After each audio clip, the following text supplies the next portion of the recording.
Hello. Hello. Right then. Let's do this. Hello everyone, how are you all doing?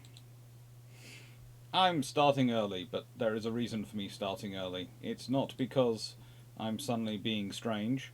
It's because, honestly, it was find something to do with my time more productive than keep hunting through books for the video which I'm going to be doing for the 19th of March, because I keep finding more books to add for it.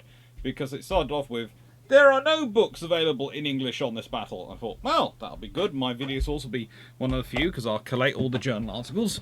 And then I found other books which do mention this battle and do cover it from the side, but don't actually focus on the battle. And I thought, well, Alex, you know what this means. You're going to have to do an epic dive into all these books.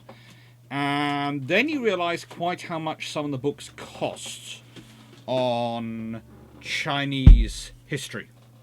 And at a certain point you go, this was not financially sensible. So, as is always the case when we start off these games, it's going to be a hunt. A hunt to find what exactly I'm up to.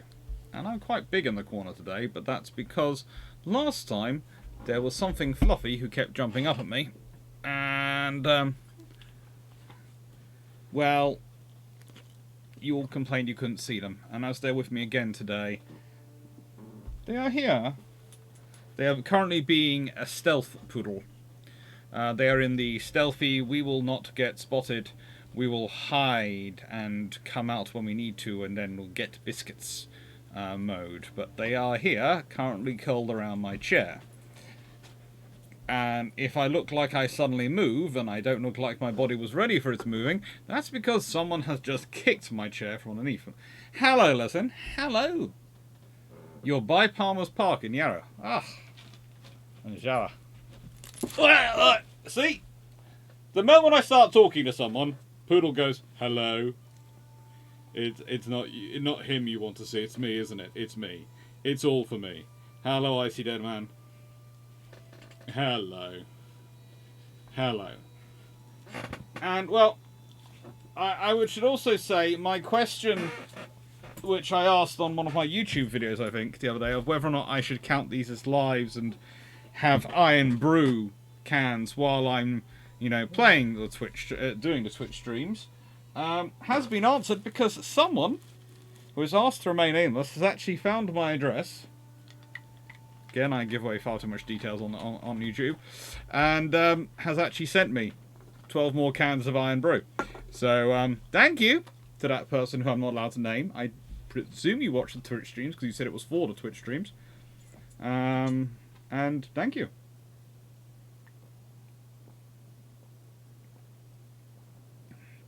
Ah, that stuff is good. Seriously. And let's have a look and hunt militaries. Where have I got armies? I haven't played this for a week. Where is my army? That's not much of an army. That's a fairly decent army. I'm not at war with the Americans at the moment, but I am still at war. I'm at peace with the Pueblo nations. Good. I'm at peace with them. Actually, let's go check the diplomacy. Who am I at war with? I'm only at war with Spain. France is so hostile I'm probably going to be at war with them shortly, but I'm only technically at war with Spain. And the pirates. I remember I was dealing death and destruction to pirates, wasn't I? I was going brouhaha on the pirates. Now I remember. And I had just taken the Iroquois territory. Yes, so I've dealt with the Iroquoians. I am rebuilding that army so I can deal with the Americans, because they currently have Philadelphia, and I do not want them to maintain control of Philadelphia. I am remembering this now. I am remembering this.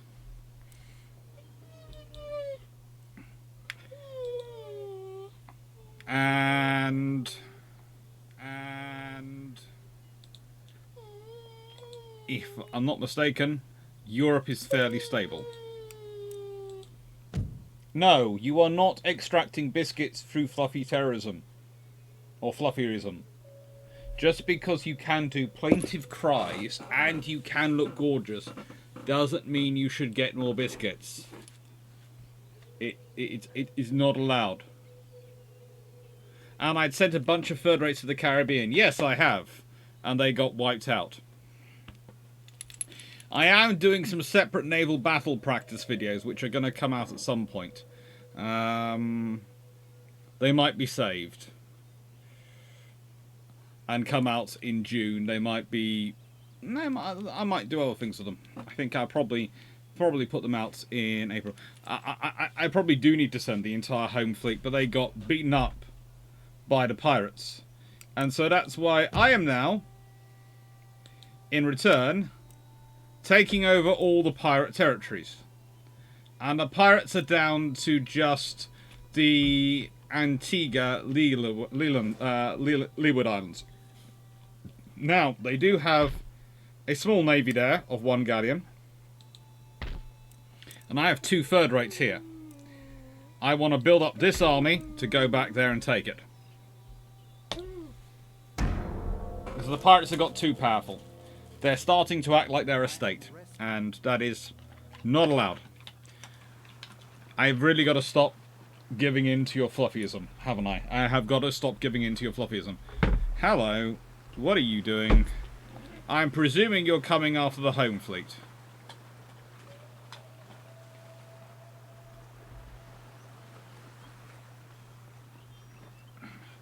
Which is still building up its replacements.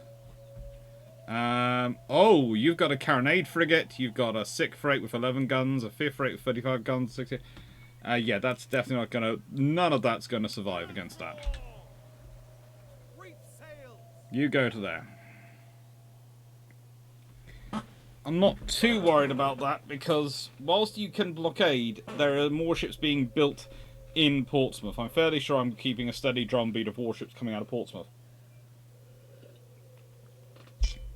If I'm not, I will have to fix that. But, yeah.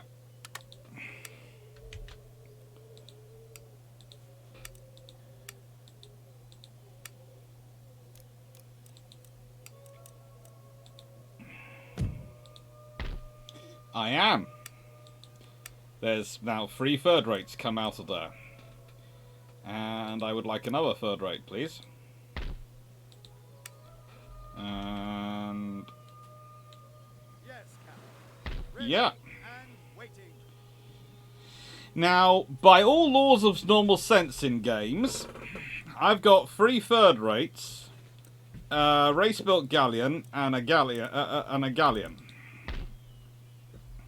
That should be enough to take out this fleet. Shall we see if it works?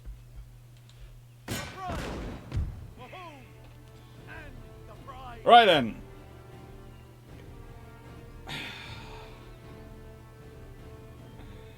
No.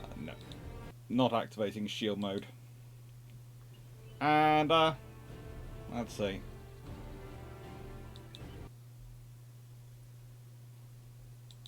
I am going to...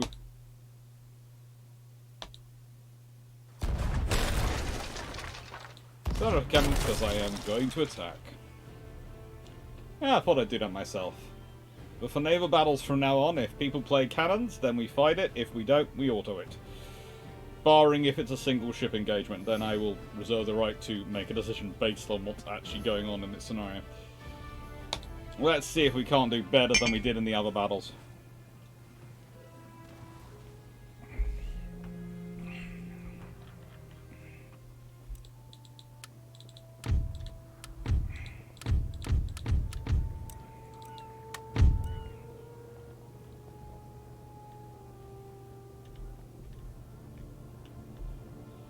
So the wind is going that way.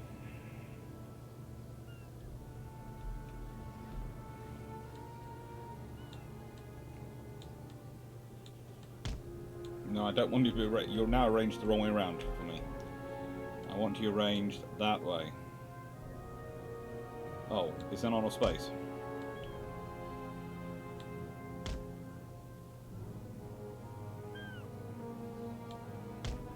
Right then, we're going to sail with the wind and see what happens.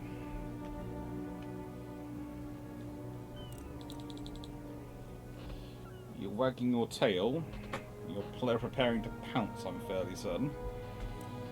Yeah, the pirates took my ships last time.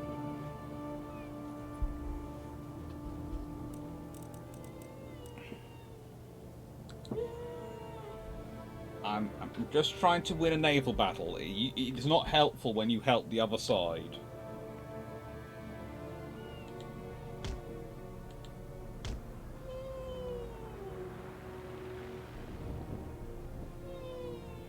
So...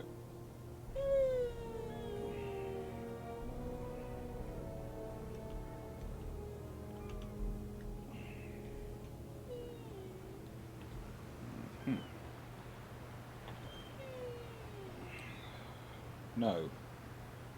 Otherwise you won't get to come out here if you keep demanding biscuits, because even I know, as much as I am generous, and like to be generous, you cannot keep having biscuits. It's not good for you.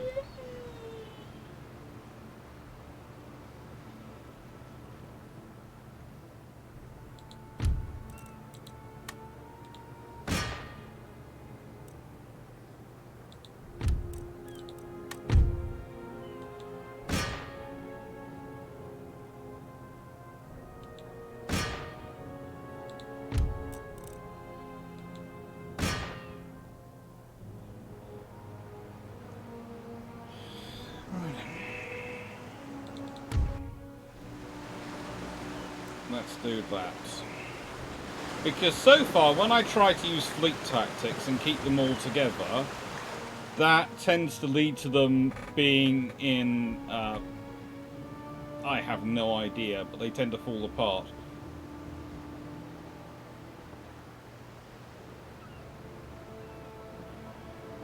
Ideally, I would like to capture this ship, at least. I'd like to capture the enemy third rate. So far in this game, every time I've tried to capture a ship, it's ended up blowing up. And taking one of my ships with it, which is just annoying. And really not historically accurate. Stop it. Sorry, I'm talking to the fluffiest assistant at the moment, who is trying very hard by cuteness, and definitely by being the most cute possible canine, to acquire, through loving and through kindness and through all sorts of things, to achieve, how do I put this politely, biscuits.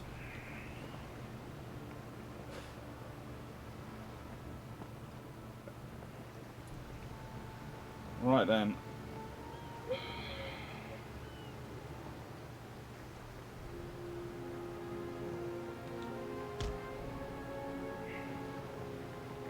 Mm-hmm.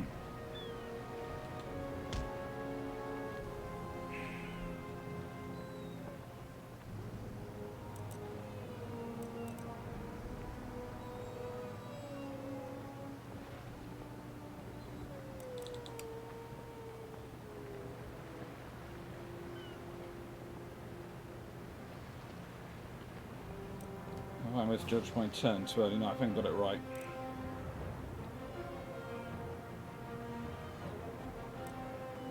That's the safe rate, which is already in trouble. And...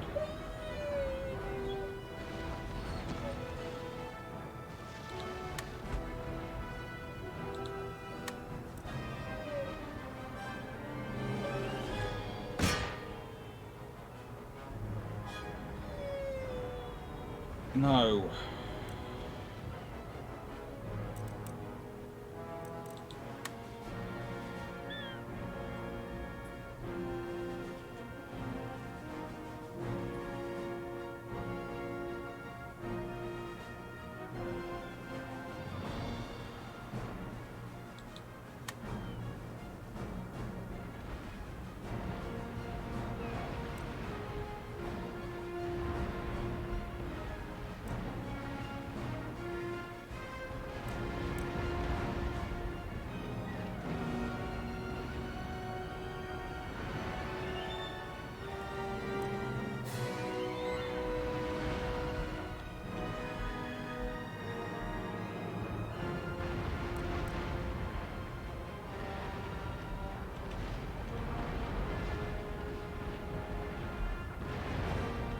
Where's the other third rate? Excuse me. Acceleratum. Acceleratum, gentlemen. I'd like you actually in this battle, not spectating, preferably.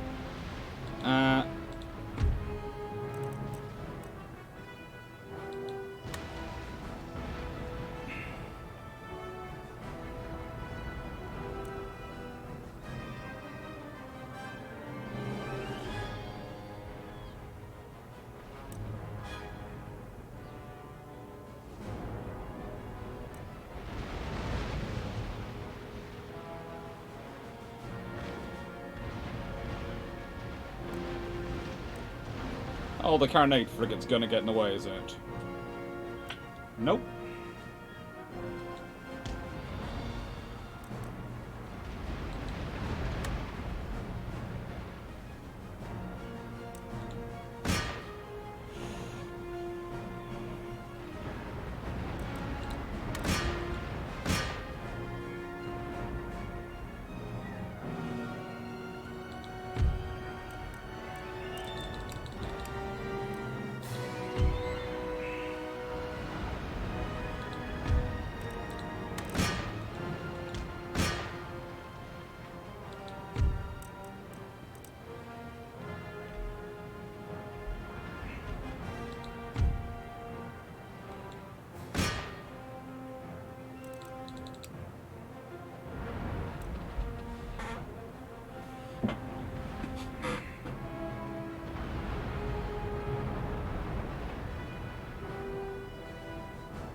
Surrendered.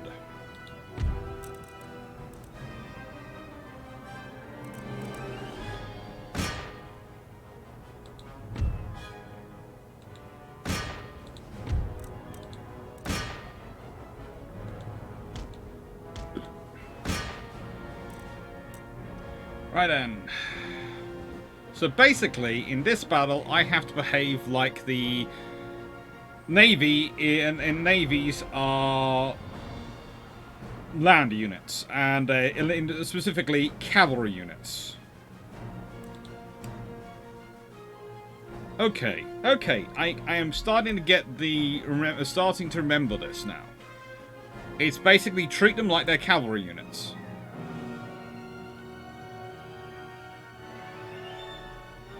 Treat them like they're cavalry units. No staying power, everything's in the shock of the first movement and the first volley.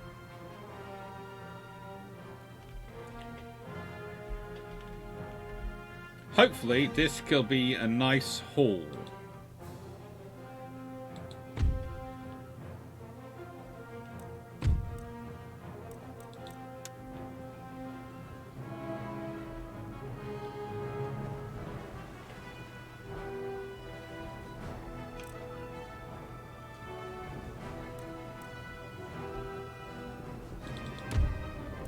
Oh, yes.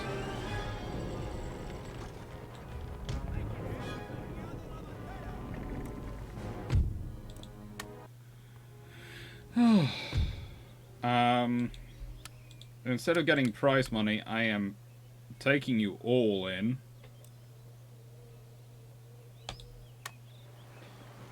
Add captured ships to my own fleet. Oh no, I sold them all. Ah well. That's not really as much of a problem as I was worried about, and as I could be worried about, because that means I can build. Let's see, I will have a 4 third rate. What else do I want? I would like my own carronade frigate, because they're always nice to have, but it's not something I'm really worrying about right now. What do I need to build economically wise down in the UK? I need... Oh, hang on, that's Manchester. I need money being generated from Manchester. And I need money being generated from here as well, because otherwise Ireland gets terribly, terribly tetchy. Anything else I need to do in that area? Nope. Right, let's go over here and use this money to help strengthen this army. And you're all going to there. And you're going to there. That's an army being built up, and I need to build a navy because you are all going back to reclaim this. And here we go. That is why you were sent there, wasn't it? To provide me, because I'd sent you out there to give me extra security and to allow me to retake that and then reinforce this fleet down here. Let's see, how's this army doing? They're being rebuilt. They'll be rebuilt next turn. Let's go. Any further orders? I have it all now. I now know what's going on. And I now remember all the random things I was doing. It could have been a pirate fifth column. It could have been a pirate fifth column. Orders, Captain. Set sail. Jump to it and look lively.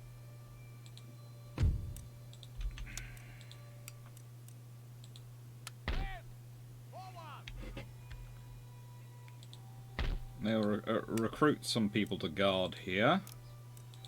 Make sure I have some more guards here. And add some more. No, that more money is not going to help that. Okay, Navy. You're going to take first this place off them, and then we're going to go and take their own home nation. Because the Inuits decided to declare war on us, and that was not amongst the most sensible things for them to do. Now, I could hang around and wait, but I'm probably not going to. I'm going to leave you as garrison. You guys, send you all to there. Because I'm fairly certain...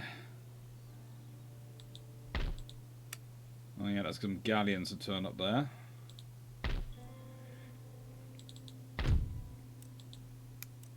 Exempt region from tax. I'll sort you out tax-wise later. Let's skip past their troops. And army.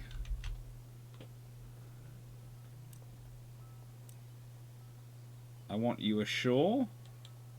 Harvesting supplies. Galleons ready. Ready for action. And then I can send... Oh, I can actually send you guys home. Okay, I'll do that. Because then you're definitely safe. I know, I've used the French style of control the sea. Just go where I want to go. Carronades, they're offering... But that would be a trade deal which would be quite useful. Yeah, I know, it was sensible, because I don't think I'll be actually friends with you long enough to make much profit. Hopefully I'll make some profit.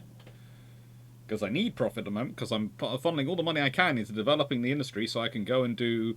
After I've conquered America, I can go and conquer India, and then come back and conquer Europe, hopefully within the time allowance. Because I hopefully have so much money that, you know, I'm going to have to worry about anything. Bum, bum.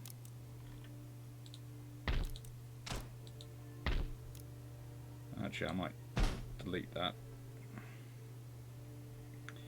And this should be an interesting fight. Ah, they're all mobs. Assault.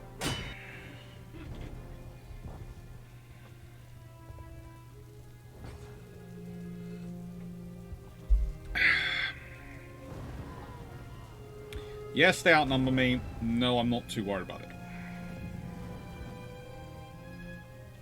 Because they are pirate mobs.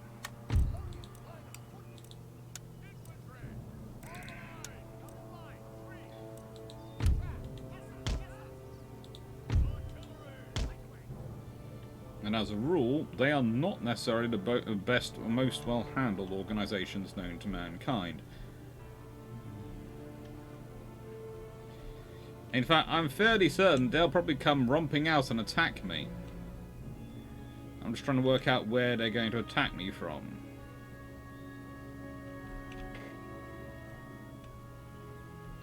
Well, if they attack me from the tree line, that's no good for my artillery, really. But if I get them to come into me in the open, that's great for my artillery. Especially if I put my artillery in a sort of position behind a fence line, which does give them a little bit of extra protection.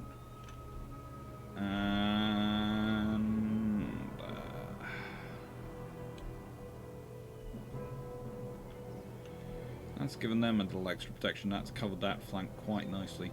I'd like some artillery covering another flank, just in case. Shall I put them back here, or shall I put them over here? Over here is a little on the exposed side. Back here is a little bit far to really be helpful, but it will cover if they do an initial grand charge quite nicely, because that gives me quite a good scope of fire to cover this flank, doesn't it? That's my plan anyway.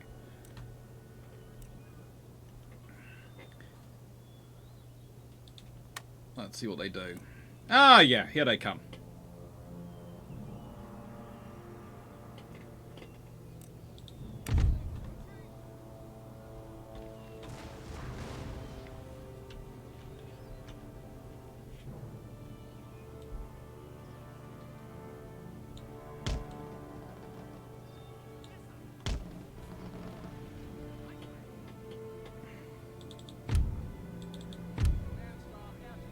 Yeah, they're gonna be in the firing line of this one as well soon.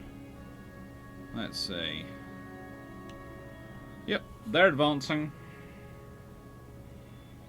As pirate mobs tend to do, they're advancing.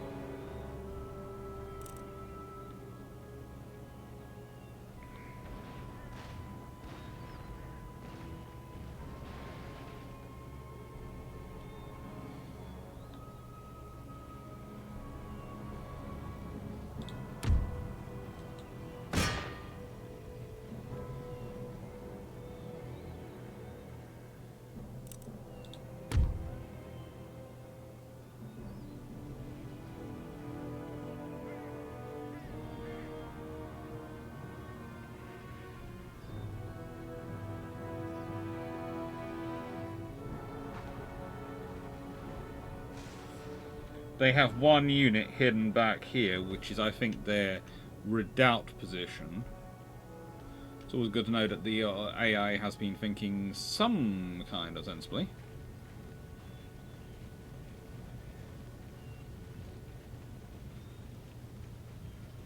And basically, what I want you to do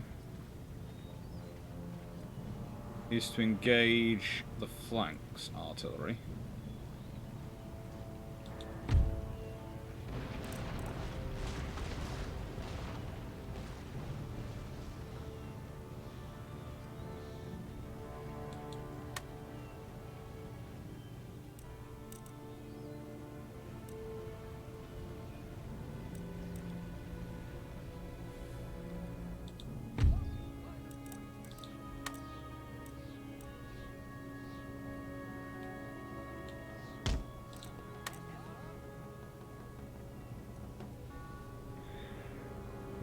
That.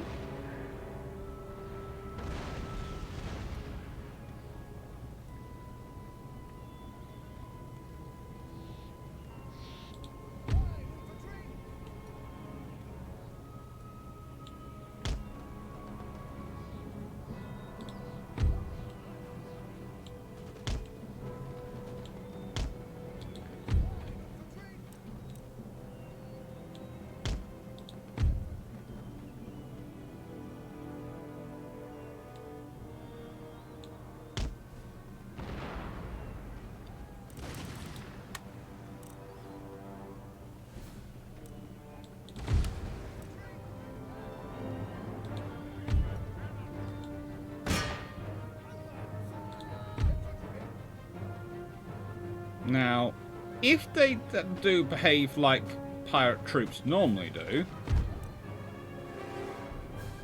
they are probably going to quickly come charging into positions which, frankly, they shouldn't. They're trying to enfilade on him, which is a bad idea to do because the artillery is literally here, and they're firing grape shot.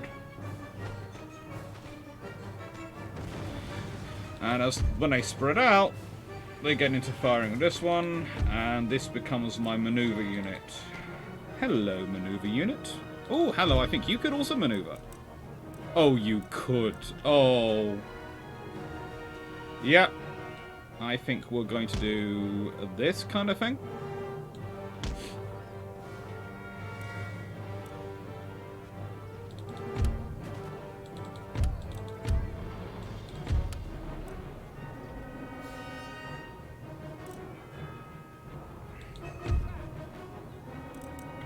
if you're now in shrapnel range. Canister. This is not good. This is not good for them, is it? It's not good at all. Canister is not good scenario.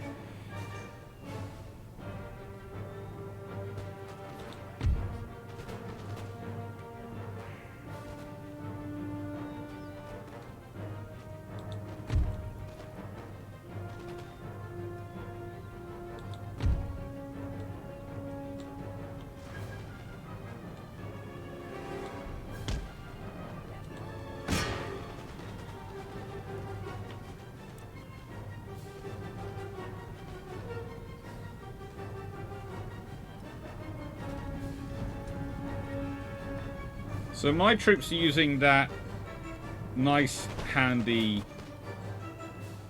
wall as a bit of a defense.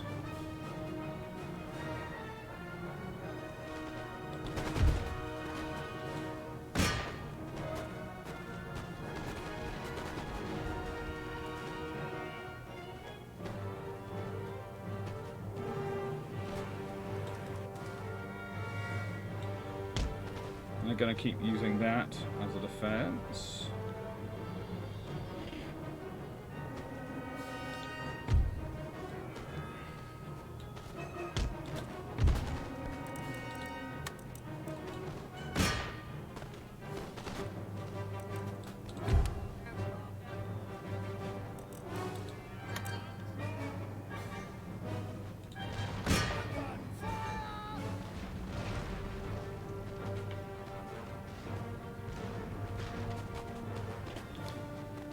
So, I think this battle could go to plan.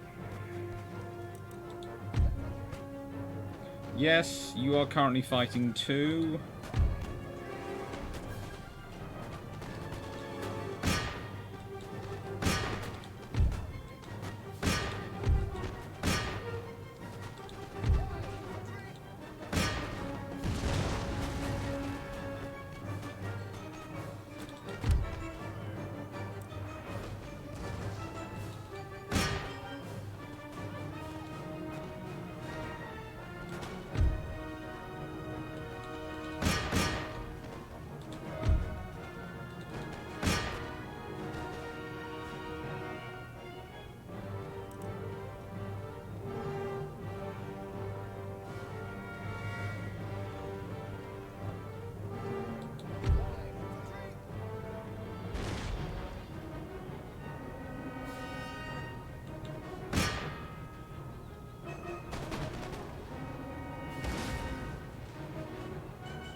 Yep, you retreat.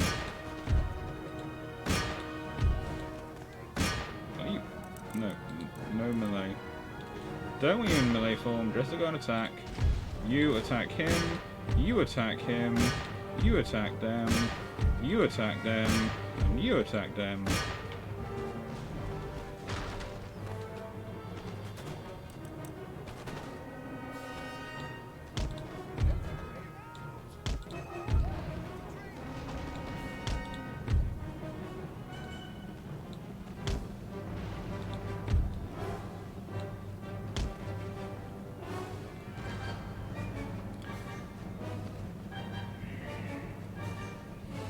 It's one of those interesting things with this game. Sometimes, some of its dynamics were really quite advanced for the time, and some of them are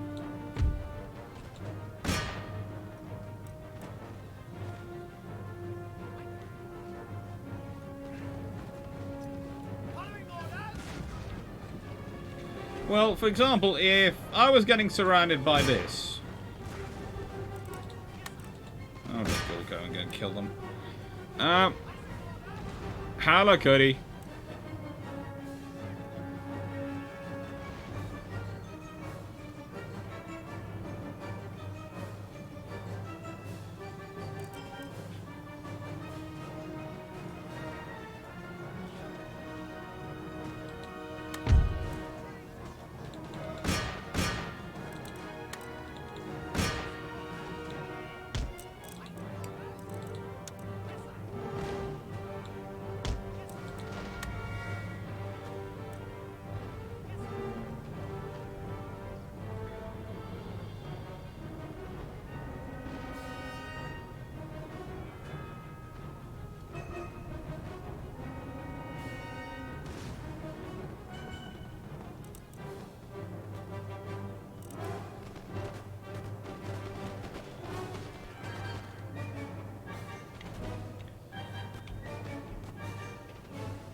You might understand, wonder why I'm shuffling my forces, but basically... Hi, George. Hi, Cody85. Oh, first time chats. What can I do to a first time chat? Well... Oh! Something you should know. I do have emojis now. I'm not sure how good they are, but I'm starting building my own emojis, so... You can see those. I haven't managed to get cartoon animals or anything like that. I should probably have a cartoon poodle. But I have got some emojis going on.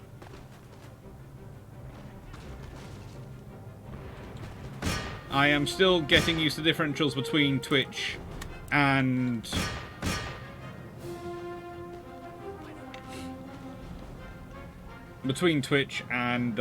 YouTube. And I'm still getting it. There's some things that some stream add-ins which I really need to learn.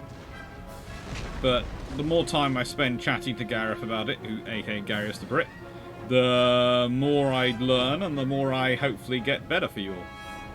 Because I enjoy doing this, and to quote my mum, it stops me spending Sundays buying lots and lots of books, although I did manage to spend £200 on books this morning. In good news, Patreon arrived, so, you know, hence the books could be bought.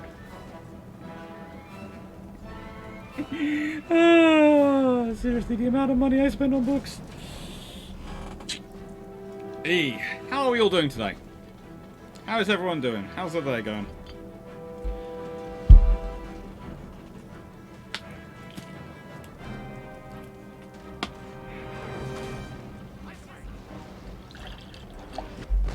Glad to hear that, I see down man.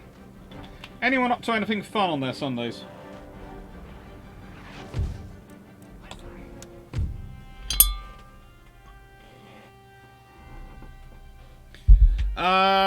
Probably right, George. It wasn't probably supposed to start for another 10 minutes. But in my defense, as I said at the start of the stream, it was either start this or spend even more money on books. And so it was probably better for my bank balance.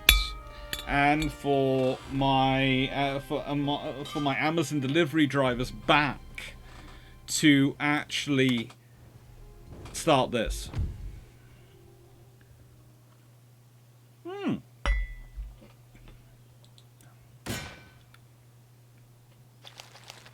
Pirates have been destroyed.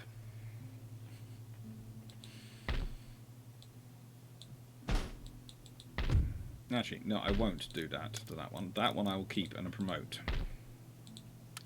This will become where I will base my army from. You will go and sit there and secure it. And now I will now move my navy to there. And basically, France will know that if they declare war on me, I am taking their Martinique in like 5 seconds.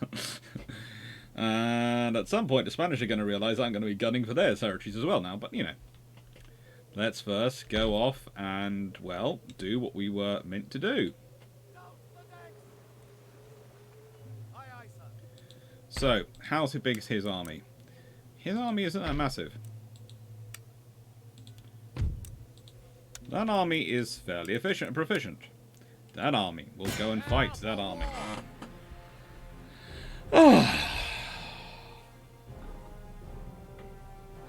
Jordan, yeah, understood. Still trying to rebuild my credit rating after Christmas.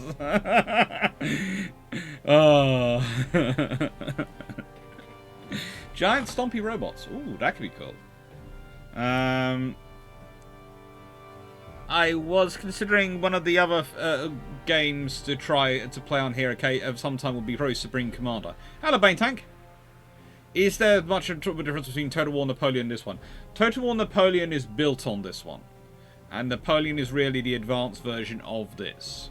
And to be honest, I preferred Empire Total War because Total War Napoleon got a bit obsessed with Napoleon, and this one's a bit more history than mythology of Napoleon. However, I am thinking I should challenge Garius the Brit to a game of Total War Napoleon because, well, he of course has the cat for that. Let's assault. Let's do this job properly.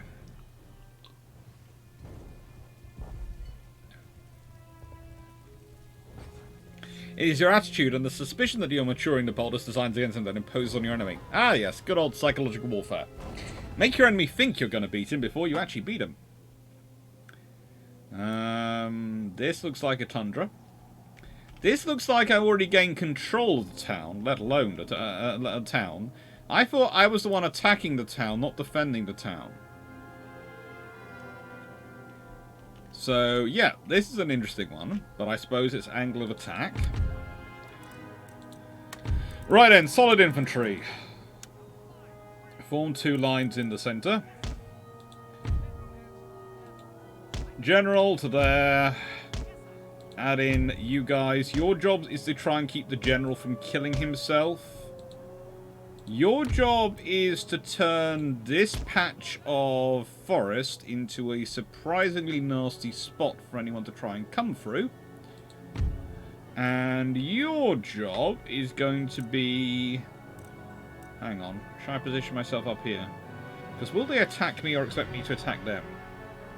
They'll probably attack me, considering the way the AI has been playing this game so far. Because, you see, if I was them, I would stick myself up on this hot knoll up here and just go, come and get me. Because they have got things I haven't. But if I stick them there, unhorsed and ready, then I can give myself some artillery support no matter what they end up trying to do. Ooh, that position is tempting. But I'm not defending this time, because otherwise I would be up here like a jop, because I could hide all my troops behind that hill. And so they couldn't artillery me while I was blasting at them. But no. Let's go in position here, and let's try and run this battle surprisingly nicely.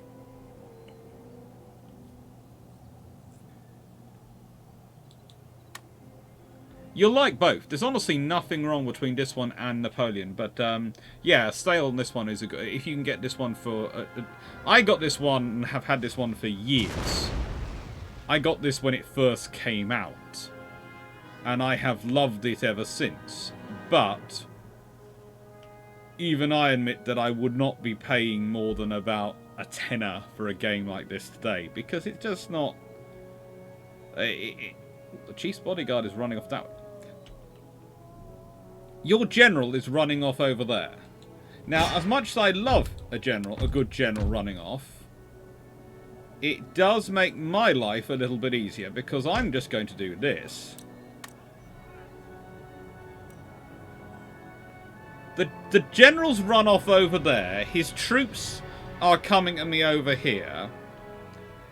His artillery's positioned here as a single gun.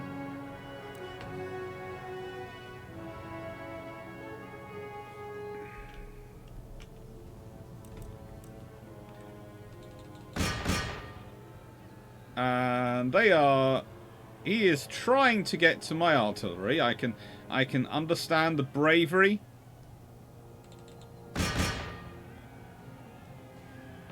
But ultimately, he's not going to make it, and there's a whole load of dragoons coming behind.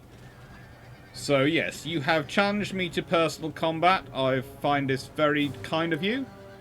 But your troops are still advancing straight towards 6 lines of infantry, to be honest. Because let's be honest, they're each in 3 ranks. So 6 ranks of infantry, 2 lines.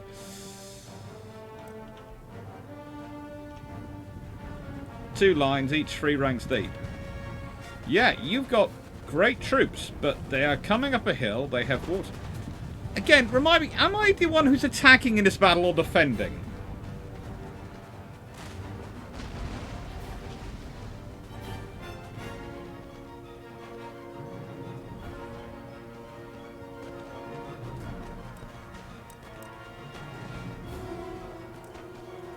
Unsurprisingly, the Inuit Nation's armed tribesmen are already, as we can see, flashing white, concerned under artillery attack, and generally very worried for their lives.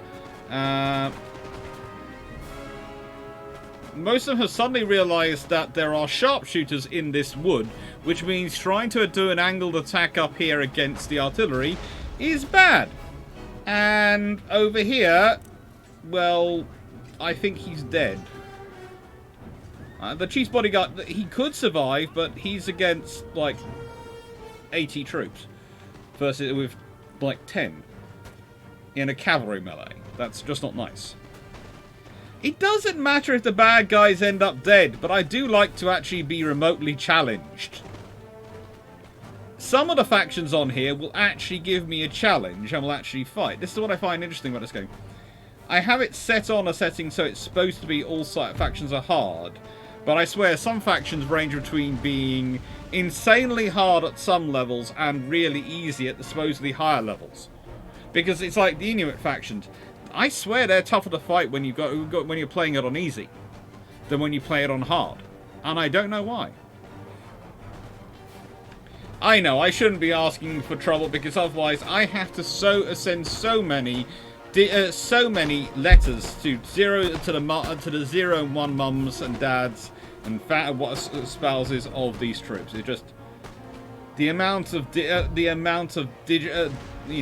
of electricity which goes into me writing those letters to their families.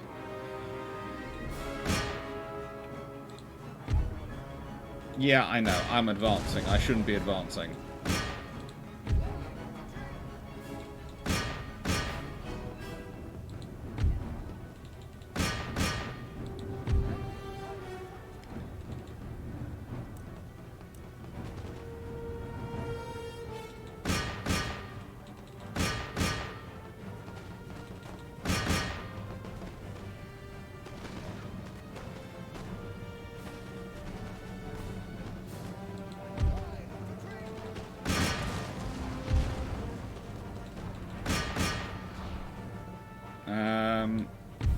I don't know. It didn't flash the general had died, so I presume he's run away.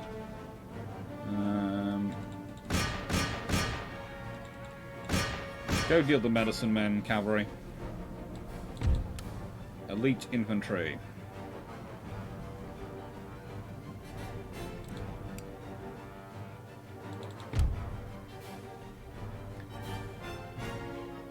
Da-da-da. Enemy generals being killed. Well, honestly, that's probably a worse thing for me than it is for them. I can imagine they're not personally very happy with losing him, but I would say, honestly, he's been more a help to me than a hindrance to them.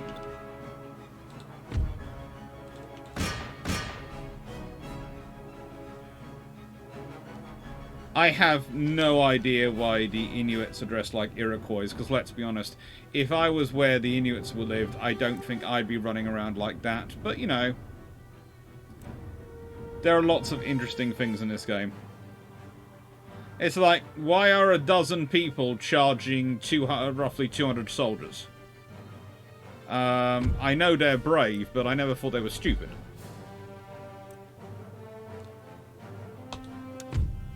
That's not a heroic victory. It's a victory, but it's not a heroic one.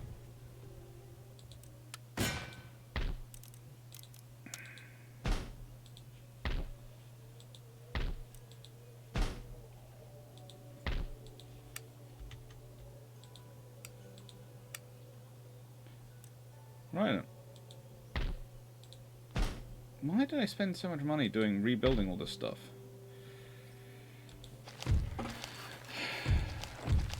Right then.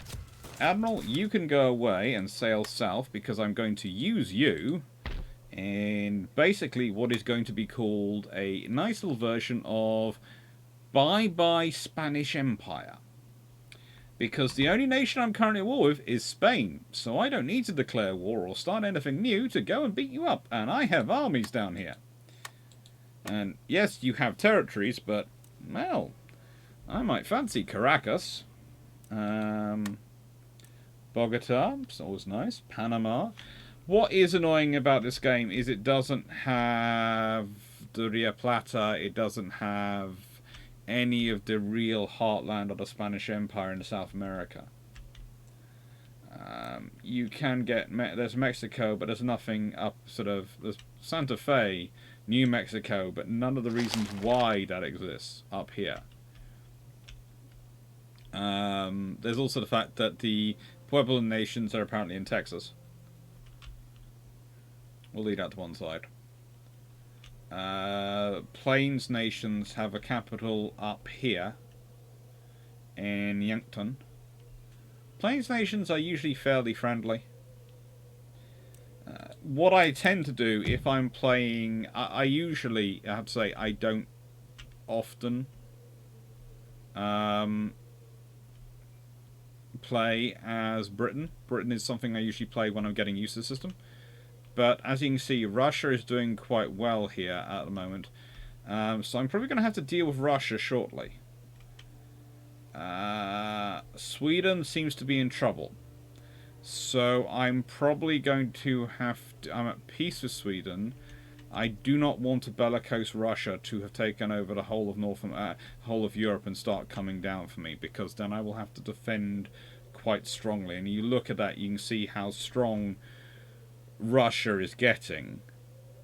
There is a problem there, and I'm probably going to end up having to send a force up to take Norway, or at the very least Denmark. Denmark's lost territory in Iceland, mainly because if I don't take it, Russia will take it, and then that allows Russia to get to other places which I don't want them to get.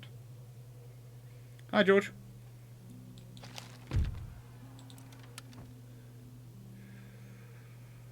And there's the fact the Maratha Confederacy are now at the border of Russia, so I wouldn't be surprised if at a certain point the Marathas end up going to war with Russia. We have an alliance. We are friends with them. Russia is indifferent to me. Spain is hostile to me. Sweden is unfriendly. That's because you can't do anything, can you? Denmark. They're allied with Russia. Trade partners with France and Russia. Denmark as only they are allied with Russia. So if I take them, I definitely end up at war with the Russians. I'm at war with Genoa. Genoa are surprisingly populous. They have taken over sections of North Africa. That's our request peace.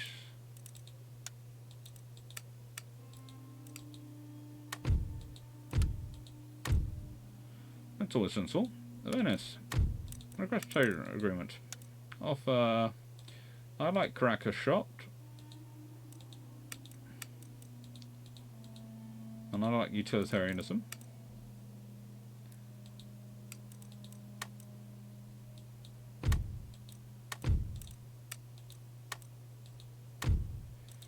Okay, no trade agreement coming along. Yeah, I think it is a stock scenario for them. It's like they also have medicine people and all the other things, which I don't think were quite as prevalent as they like to suggest.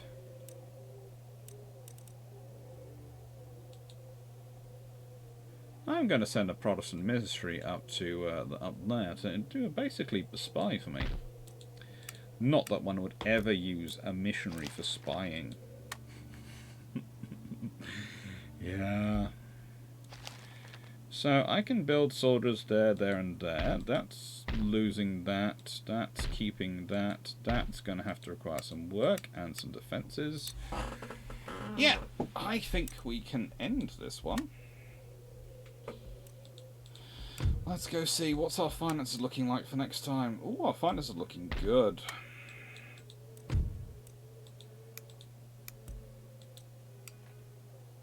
Really quite good. I need to invest a lot in this one, don't I? Yeah.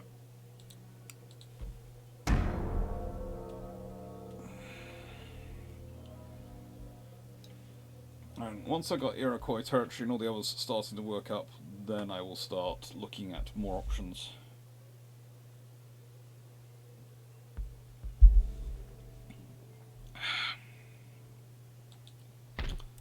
I'm sure the Holy See never did that with the Jesuits. I don't know. Fancy suggesting that the Jesuits be used for such things. Such blatant things.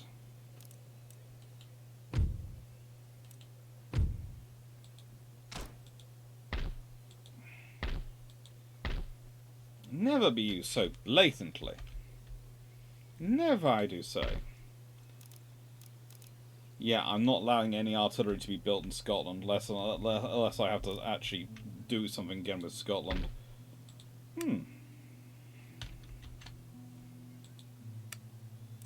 We have a naval recruitment going on.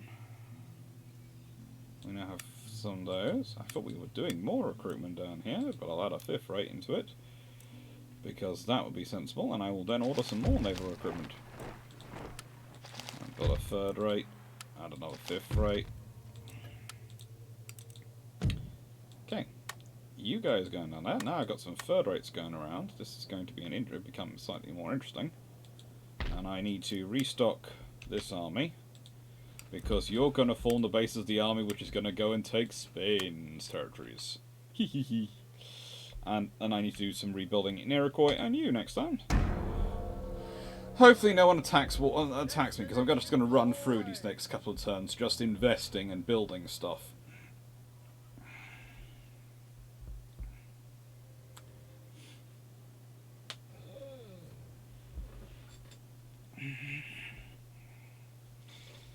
I thought it was just, the standard thing. Oh, of course, Brother Patrick, we'll pay for you to go off and do these sort of missions, but this ministering. But make sure to write home and tell us of what you get up to and how things are going so we can better support you. Sure, that's what it was like. Yep. We're going to build a church school, because we need one up here. And we want a logging camp, yes. And we want a peasant farm, and we want to invest in that next time as well. But let's go down to here and see what we can do. Yeah, we want a farm.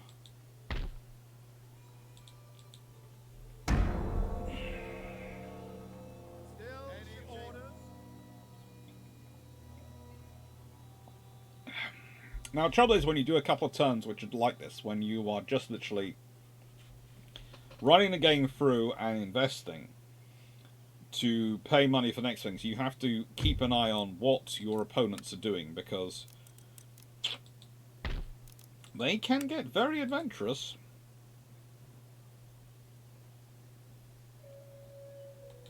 Without further delay.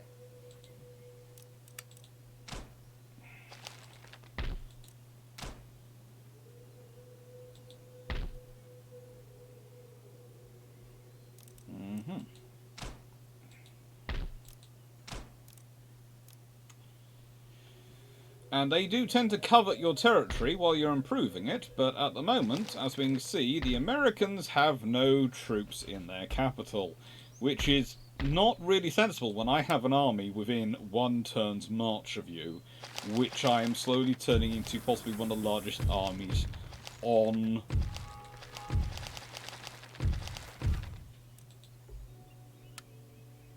Hello. On this, in the scenario, sort of on the North American continent. Action! Spain, you will have no trade going through here. No money will be made from it. No. I don't want you going down there. I want you staying up here. I don't plan on having the English Channel being left uncovered again. Eh, by gum. Oh, thank you, Navy of Courland. I presume you are the ones I owe for this great Spanish not being moving around thing. Yeah, my next target is, of course, I want to take Gibraltar. Although, I don't like Gibraltar on this map, because Gibraltar on this map is not as defensible as Gibraltar in real life. Yes, you know, it's like the amount of people who think that they are being paid to go to these places out of the goodness of their government's hearts. They're not. The government is always learning something. And organisations are always learning something. You know? I had a friend who was very surprised when he got back from sabbatical. And sabbatical, he wanted to go on one. He wanted to spend about a year travelling through Asia. And the company he was with said, oh yeah, go off on sabbatical for a year.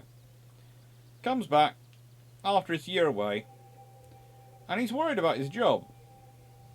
You know, I've been away for a year. Boss calls him in for a meeting. And he gets made as into their new head for outreach in Asia. And he sit there and go, yeah, couldn't see that one coming. They're actually prepared to let you go and actually give you some money to go off for a year sabbatical, travelling around Asia. They've got plans, and they just want someone to have enough knowledge to expand it in that area. Ah, the Big Brzezinski. Hello, Big Brzezinski. As much as I'd like to see an Empire 2, I don't know if it's possible in the wake of the Warhammer games. I'm not prepared to see a 3-metre-tall Nelson stomping around the battlefield shouting Master and Commander with every click, going through scores of French troops with cannon volleys at someone by pointing his finger. Okay, whilst you wouldn't be prepared for that, I have a colleague called Kate Jameson, who I think, honestly, that would produce chills for. And I mean that in the nicest possible way, it would. It would make her very happy to see that sort of scenario going on. I think she could enjoy that game. Let's see, what there's that. And how poor rich are they? Oh, they're getting... Okay, we're going to put some craft workshops there to make some money.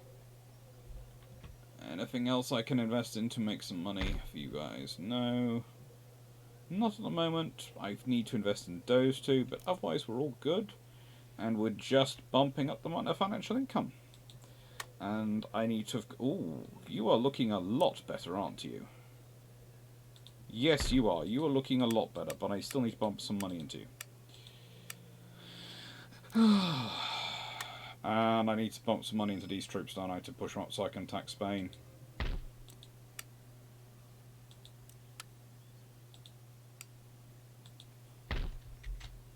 Yeah. Because the navy in here is 5 third rates and a 5th rate. That's probably enough to do what I need to do to Spain in these waters. Because the navy over here is 4 third rates, a 5th rate, a galleon, and a race-built fleet. And actually, what I might do is take you, gents, and send you down to there. Now, there's a reason I'm sending them down to there, is because this squadron down here needs reinforcements. As you can see, it does need reinforcements. George, the game designers either could not read a topographic map or chose to ignore the terrain features. I think with Gibraltar, they just saw on the map it's down at this coast of this end of Spain. That Spain looks roughly like this, and they couldn't go into the detail required to put it into a sort of little isthmus without it looking a bit sort of strange. Because also they've tracked on, of course, a port which is separate from a city in this scenario. And then you have Cadiz, which is literally just next door to it. So you have two ports which are next door to each other.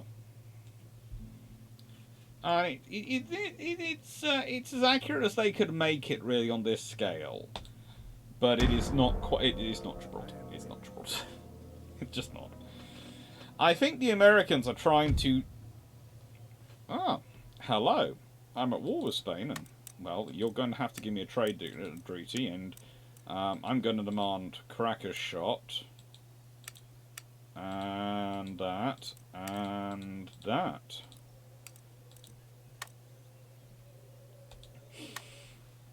They didn't really want peace then, did they? I know, I was demanding every bit of technology they had, but if they wanted peace badly enough, then they'd have been prepared to give it.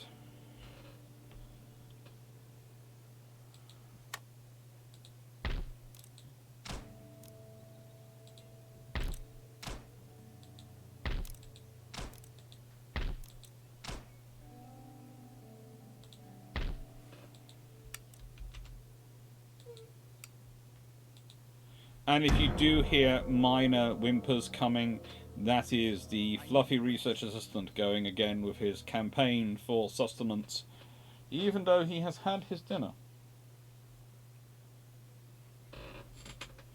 You're gorgeous. You're a good boy.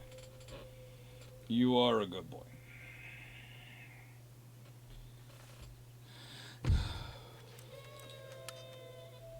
Mm-hmm.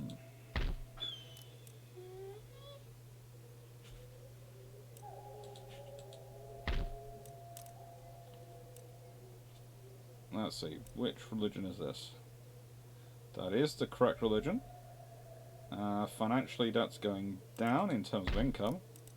But I want it to go up, and I want to invest in that and that. But I want to have more of a block in this area to defend against the Americans trying to push through here. I'd like to have more of an army here. And basically, my plan is quite simple. Have an army here and here, and here, so that this army can cover go to either one which needs support.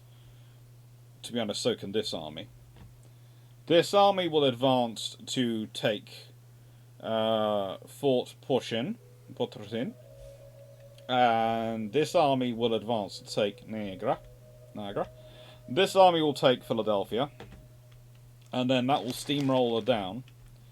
This army from New Orleans will come up and will probably take...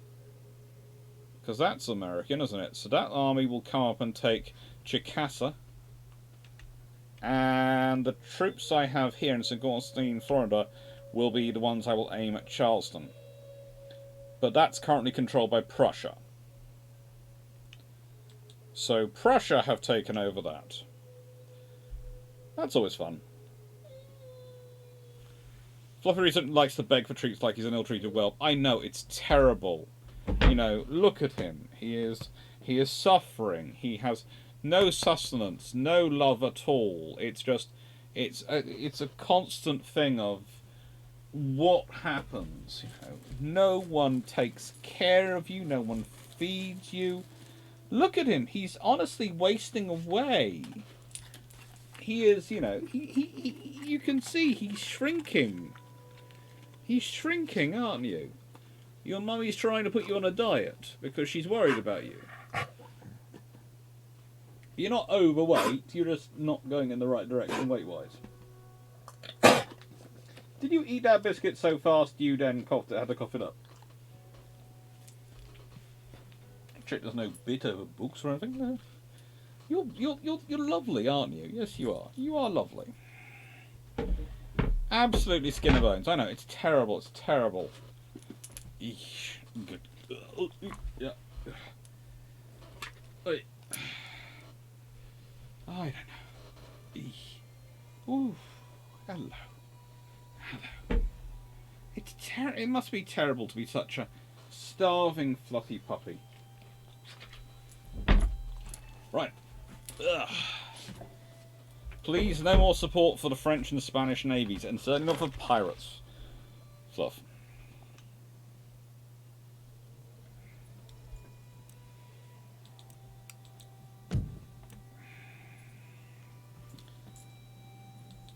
Yes, Your Majesty.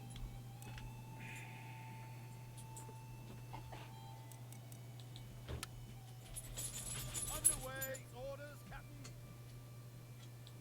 Yes, my lord. Aye, aye, Captain. Awaiting further orders. Ready. Set sail. Ship's orders. Yeah. That should be fairly effective.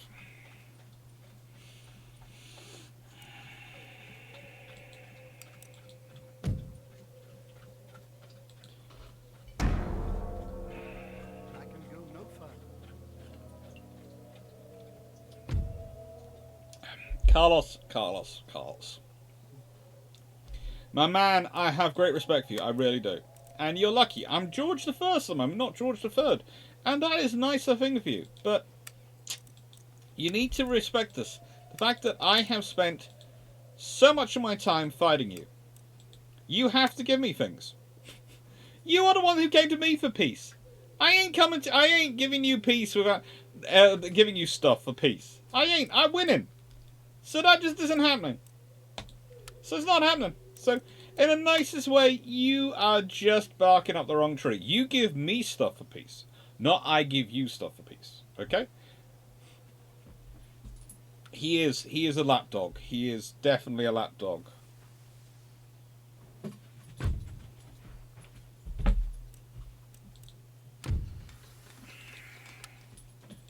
Fleet has arrived. Make ready. And you can go to there and form up with them. Ship's orders, Captain.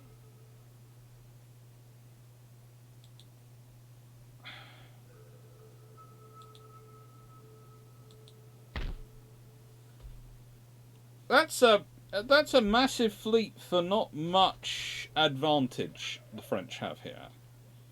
I'm really quite surprised by the size of the French fleet, considering they are making zilch money from here.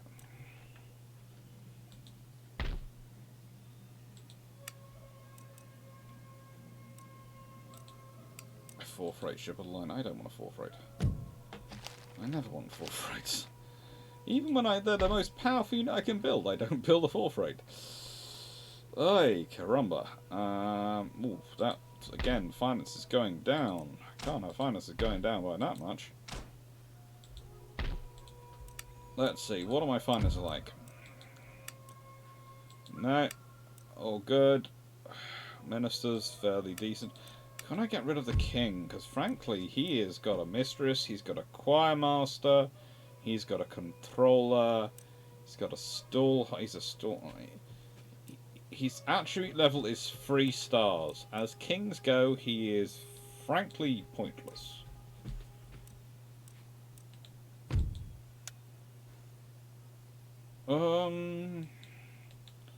You are in a ministry which has a 5-star in charge of the army, a 6-star in charge of the navy. No pit. Please notice, no pit. He is just not. A pit would be a 12-star. So would a sandwich. Roger Randolph, Prime Minister. Oh, he'll do. He'll do.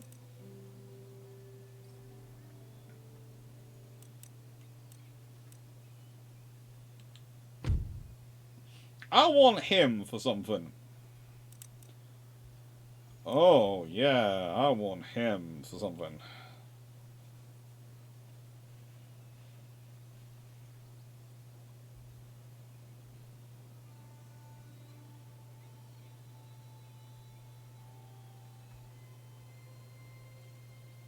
A well-connected mistress. There is a difference, you know. There's having a mistress versus having a well-connected mistress.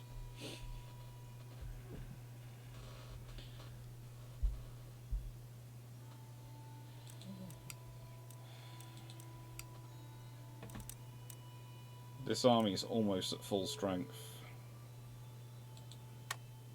This army is at full strength. This army is kind of pathetic. Okay. Your Majesty, obeying the Lord's word. You just tell me what's going on in there. Okay, that's all I need to know.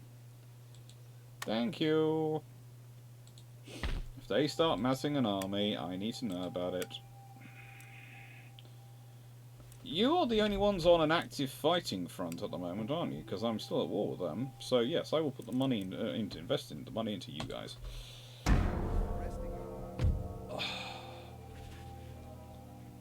A military alliance with France. Who are they at war with? Why are France and Spain just trying to get me into a military alliance? They're no longer allied. Oh, ho, ho, ho. France is at war with Spain and they want us to come beat up the Spanish for them. Considering I'm already still beating up the Spanish, I think. Oh, am I at peace with the Spanish? I'm still beating up the Spanish. I'm still at war with the Spanish, aren't I? I am still at war. Just check. Shall we check? Am I at war with the Spanish? Okay. Do you think I'm at war with the Spanish? I think I am. I think I am. They're on my list there as enemies. Them and the Inuit nations. So yes. Yes, we will. Their offer is military access. They're not demanding military access. Thank you. He is most definitely a lapdog. He feels he is perfectly lap-sized. If we move the camera a bit, as you can see, he is perfectly lap-sized.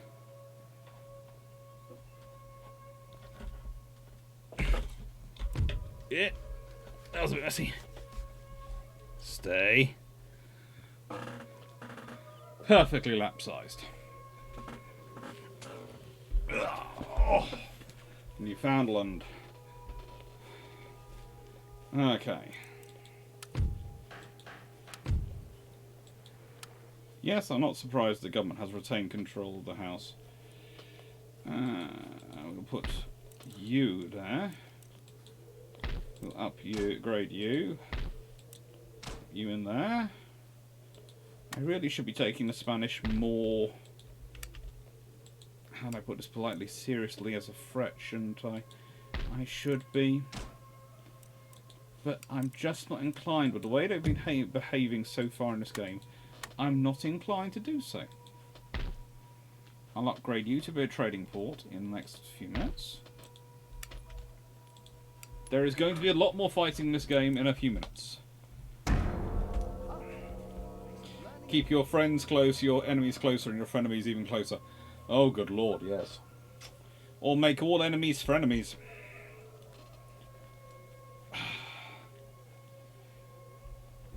Why you lick my seat, I have no idea. All I know is that my armrest starts to feel very, very damp when you've been in this room for a while. Oh, Rake has died. Oh, that's not too problem with me. I can recruit another. No sense of shame. Oh, that's good. I prefer people to have no sense of shame when they're my troops. Don't really have many soldiers down here, and considering Russia's growing in threat, I'm starting to worry about that, because Russia is one of the few powers who are stupid enough to launch a land invasion of Britain. As a rule, I can rely on the others not to, because they know that actually makes Britain worse. You take out the British, you take out the half of the British Empire at your peril.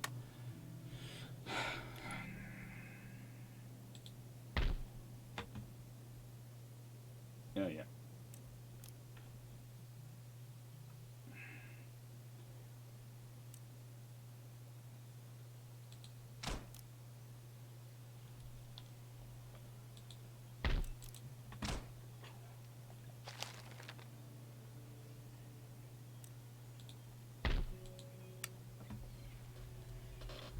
already.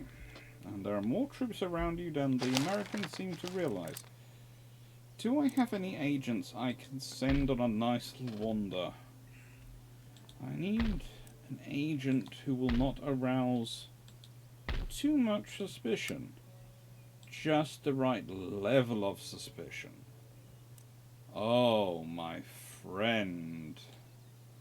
My friend. I am weary.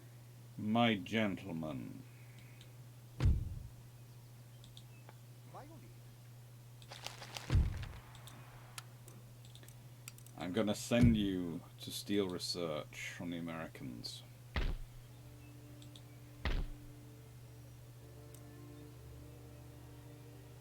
What is my research and technology doing? They're all doing quite well, wandering along. Naval stuff research is being done quite politely. One of you is researching... I'm not sure, where's that coming? Interchangeable parts. Negative 3% to cost of upkeep for everything. I'm not sure how you've managed to get there. I have managed to start researching, get a steam engine factory, and start researching that without having researched it. I'm not sure how I've done that, but carry on, Fort Rupert.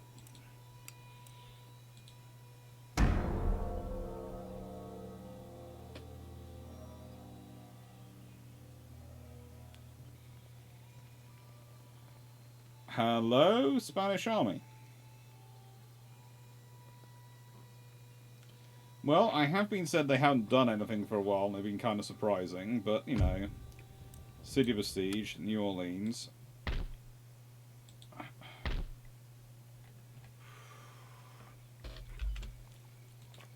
Ha! Easy, friend.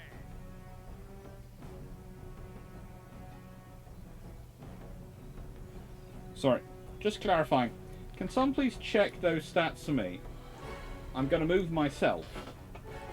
But have they sent 600 troops to attack my 900? Yeah, I suppose I am, but I have been doing videos recently on the American War of Independence, aka the American Revolutionary War. So, you know, Empire time. And I think I have promised Rome total war someday after it's finished this scenario. Stop.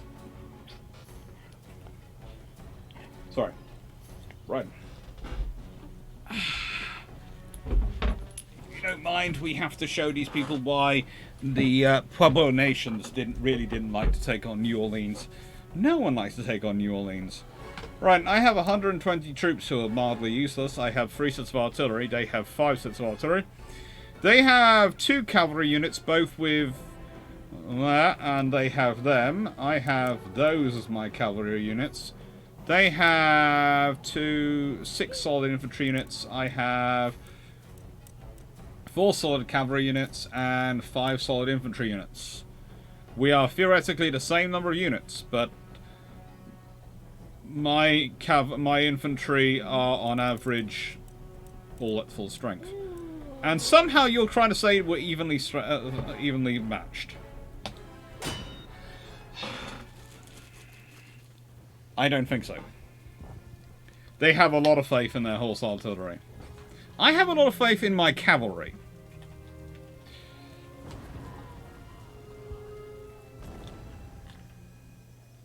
Oh, goody. We're fighting in open terrain again. Right then.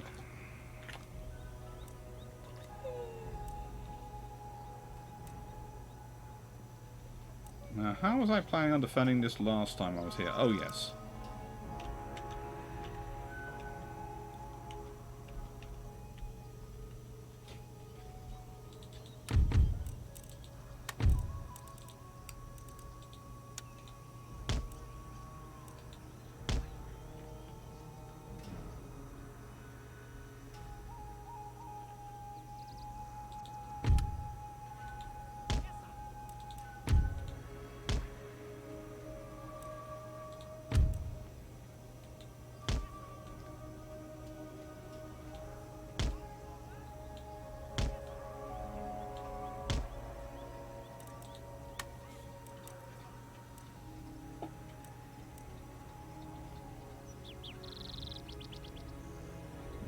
I've got one artillery positioned to fire across there when they attack up from the centre, and one artillery positioned to fire across there. That should position me strength-wise to secure that, and I need another artillery position to secure my flank. So I ideally want them positioned about here. Oh, that's actually a good position for them, but for what I'm planning, this is a better position for them.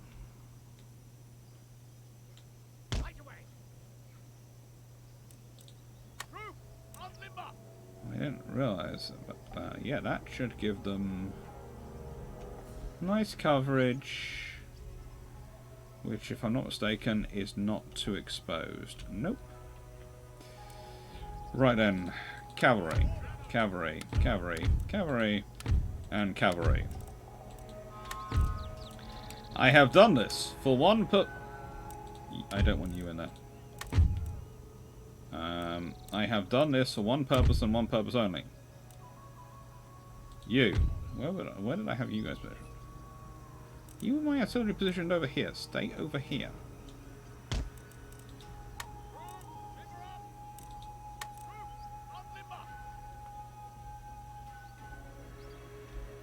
think I had you slightly further this way.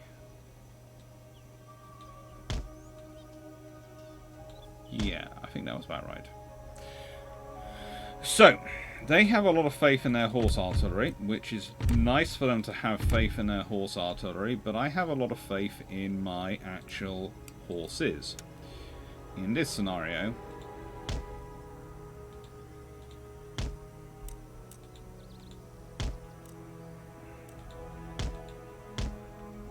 now, in the nicest way, why are they not hidden?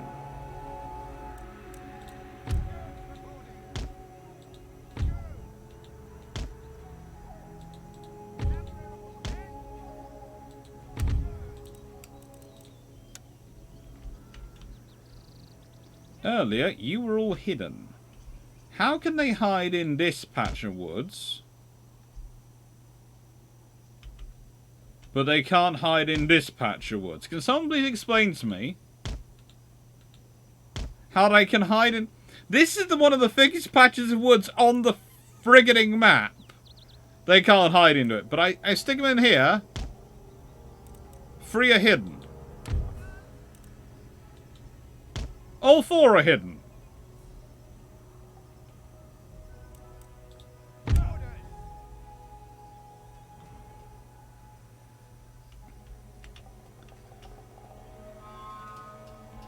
How?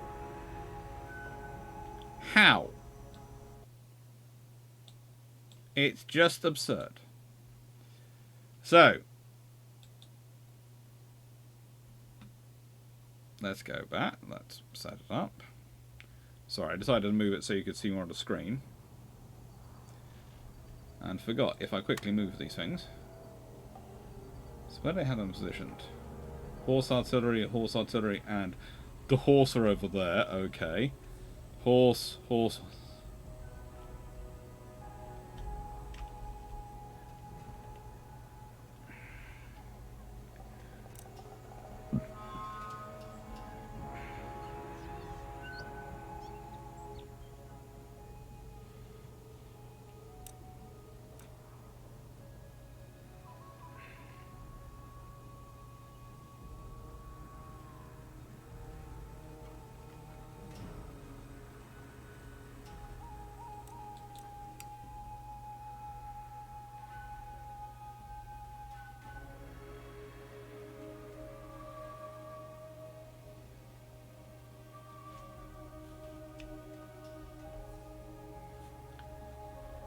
What are they going to do with their horse artillery?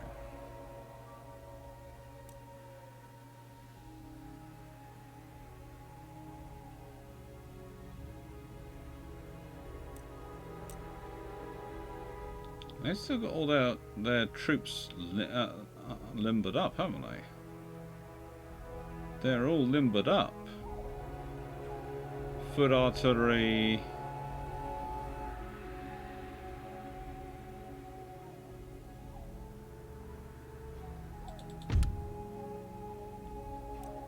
They can't see where anything but my artillery is at the moment because all my troops are hidden.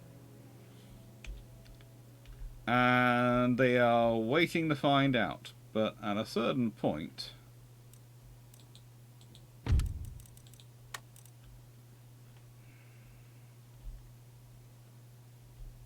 let's give them a close, shall we?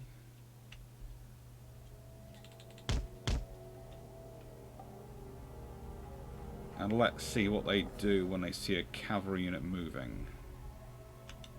They position their own cavalry towards the back.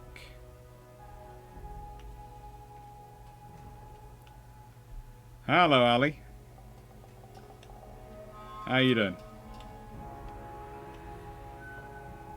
Yeah, I should probably mention, I am now open to... apparently I'm open to subscribers on Twitch. I have no idea what those various things mean on Twitch, but I'm slowly getting there.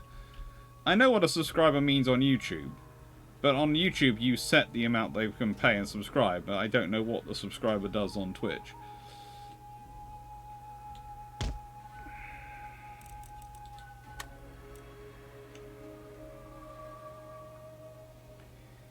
I want them to orientate everything off. Beauties. Look, they're moving their cavalry round over to there. They're reorientating themselves around that. We've got the mounted tribal auxiliary down here. We've got horse artillery down here. Oh, they're moving artillery over that flank. Everything's going in that direction.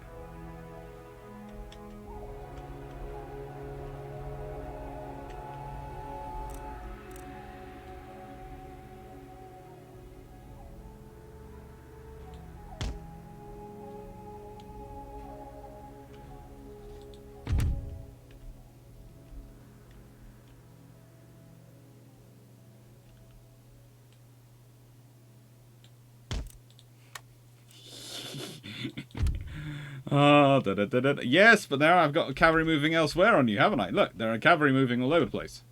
How are you going to deal with cavalry moving all over the place? Yeah! Reorientation! Oh, this is going to be fun. Yes, I made you super reactive to me, and you've got so reactive, you've forgotten there's other things on this map other than those cavalry. Oh, now I've realised that you are quite so reactive. I am going to have fun with you. You're that kind of computer commander. You're going to try and hold formation no matter what. Oh, I'm going to have some fun. Oh. We are playing as the British and we are against the Spanish.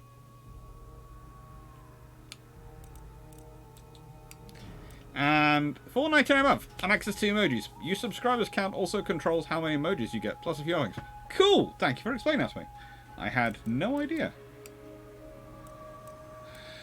So, the artillery are preparing to fire, and you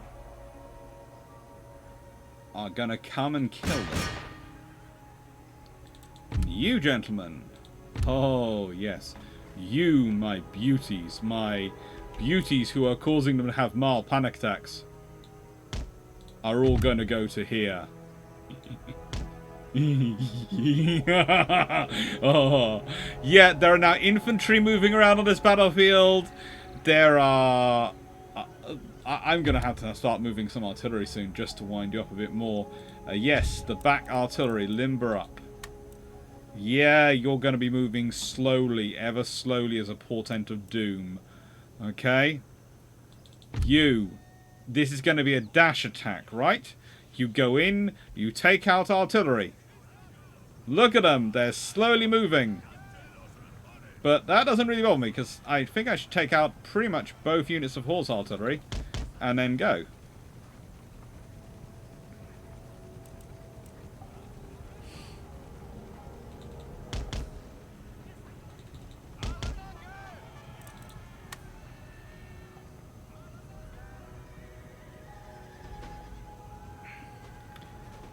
I want you running back to the infantry. I want those cavalry to run after you.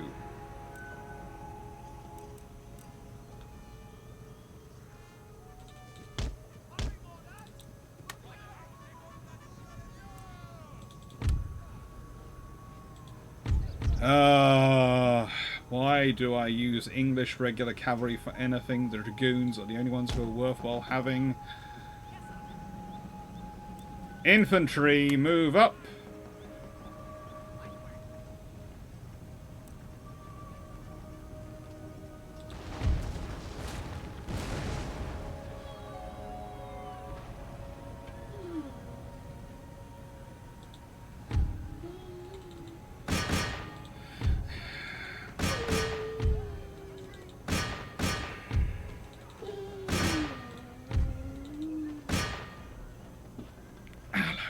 You are gorgeous and fluffy. Ooh! And you have... Hello, Isidira. Empire and opponent. It's Empire.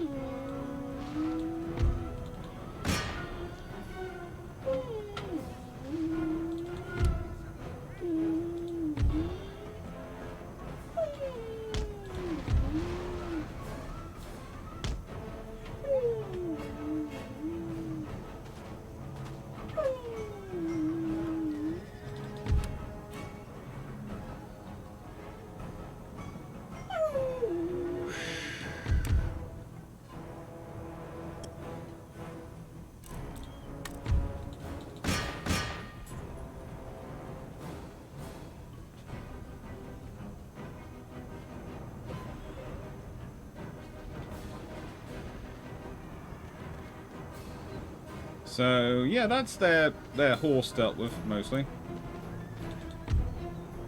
They're limbered up. That's good. I want you to move to... here.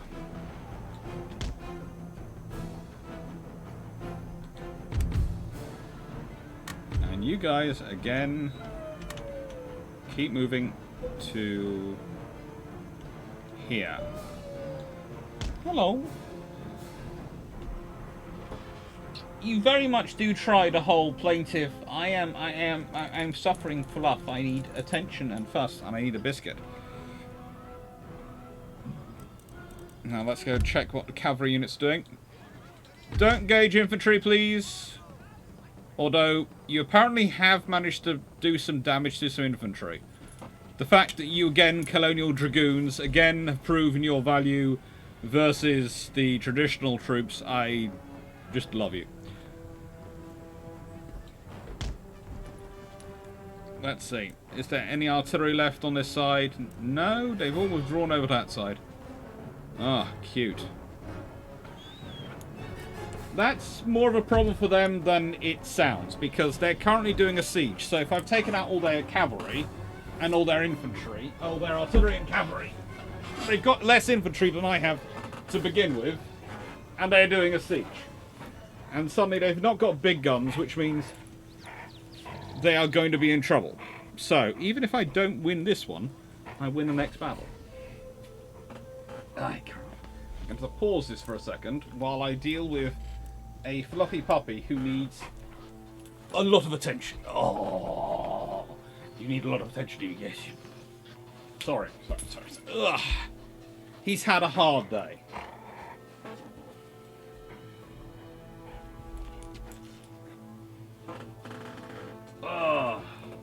Ooh.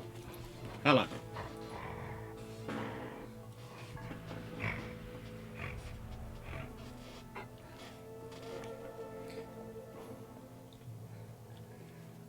He is a lapdog. He has never knowingly not been a lapdog.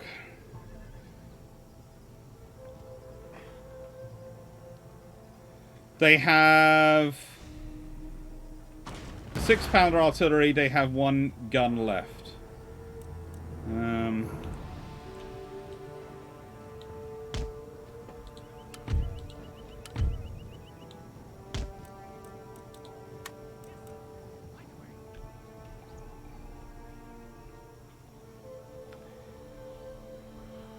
Things are not looking good for them.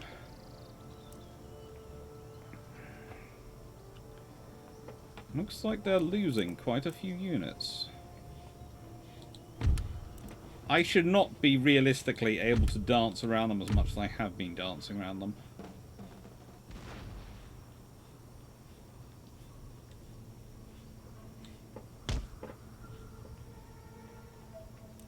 And I'm moving these 2 units of Firelock Artillery forward to basically act as cannon bait. All doggos do think they're people. They do not understand the concept that they are not people and they deserve food. No, I think cats think we're all servants. I love cats. I have... one of my best friends has an actual menagerie of cats. They are lovely, but I do think that doggos think they're humans, cats think humans are servants, and they don't think they're servants.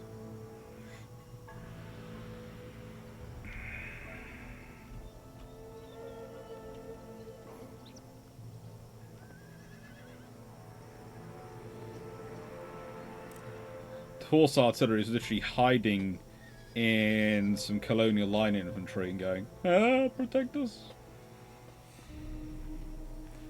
Our cannons are all pointed in the wrong direction if we get attacked. What are they firing at? Because they can't fire over the hill. Well, I think they are. They're firing over the hill, but they're not firing at...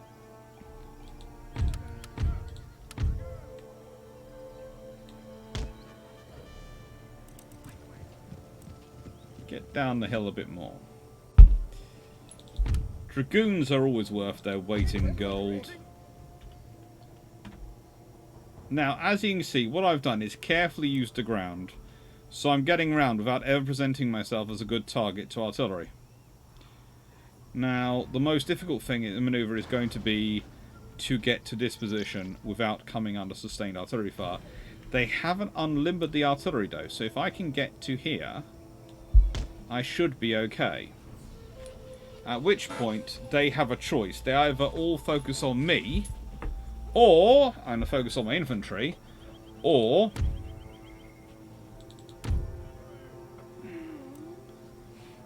which is going to let them drop, because again, I've managed to sneak up an entire unit of artillery, just quietly plodding along, all the way to here. They are wasting shots firing at a hill. Because, let's be honest, from here...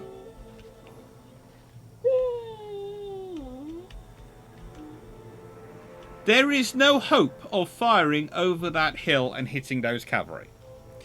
Not at all.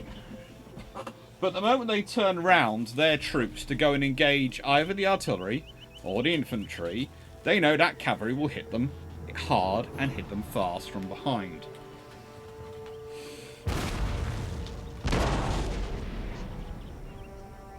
Look at that ball fly.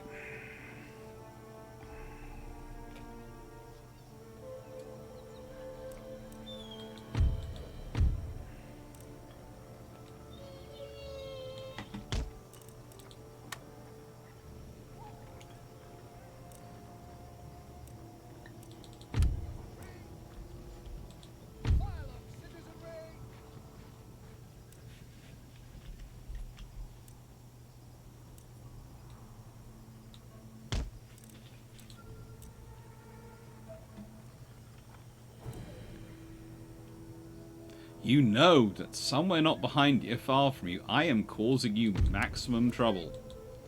And there is... well, there is lots you could do about it, but you're not going to do a lot about it, because if you do anything about it, that means you have to start leaving prepared defensive positions. And have we all seen that this artillery has made it to position? Where, if I'm not mistaken, they can rake quite a large chunk of the enemy line. Wrong.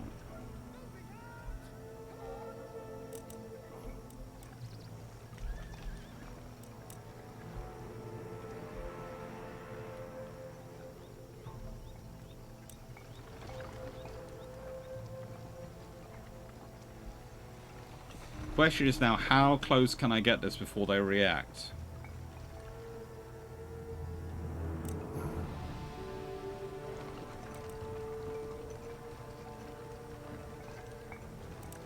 It's a real question. How close do we think we can get?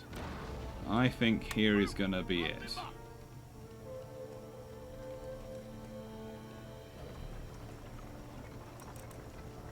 Fire at will, gentlemen.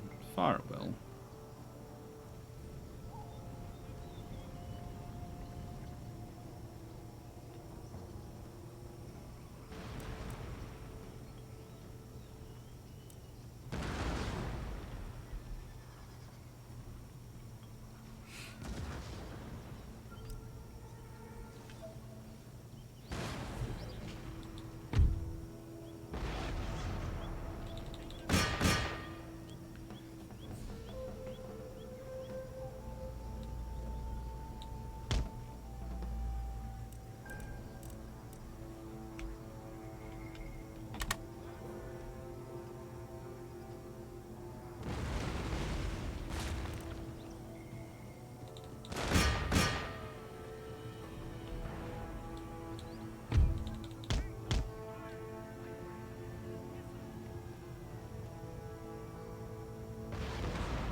Right.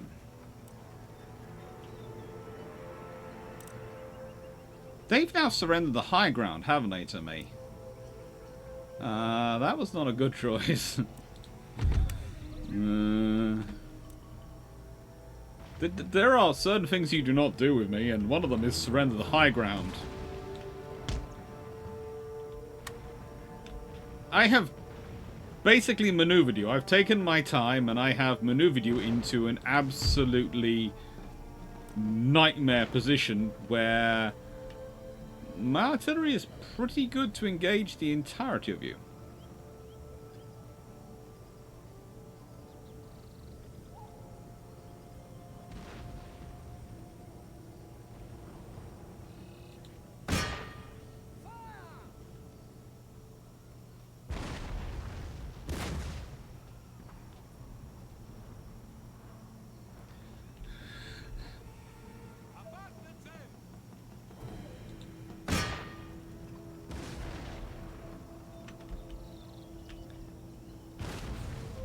Oh, goody.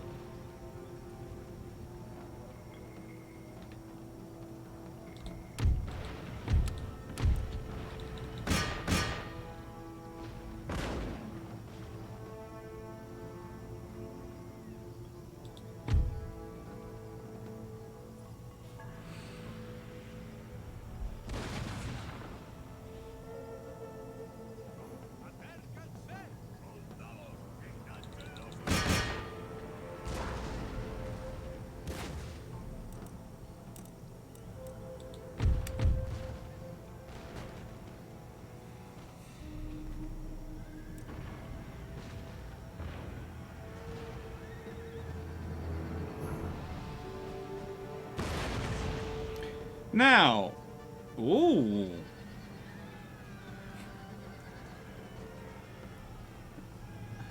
What do you ever do then? Let's see. I should be more. But I got absorbed in doing this nice little strategy. Oh, yes. It appears we're behind you. And we brought infantry as well to be behind you.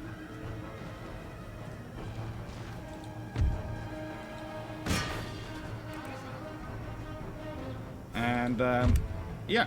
Right then, so you go engage. You go engage. You go engage. You no go engage. You go. Why have you all got toggled onto melee mode? Go engage.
If in doubt, it always gets left to the infantry.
You're just not sure what to do. The fact you're still fighting is very brave to me. You're not going to be fighting for long.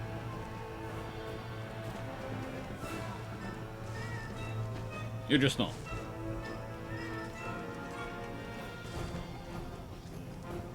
Oh, I know friendly fire is a thing, but as a rule, the amount I lose through friendly fire versus they lose through the concentrated fire effect is less.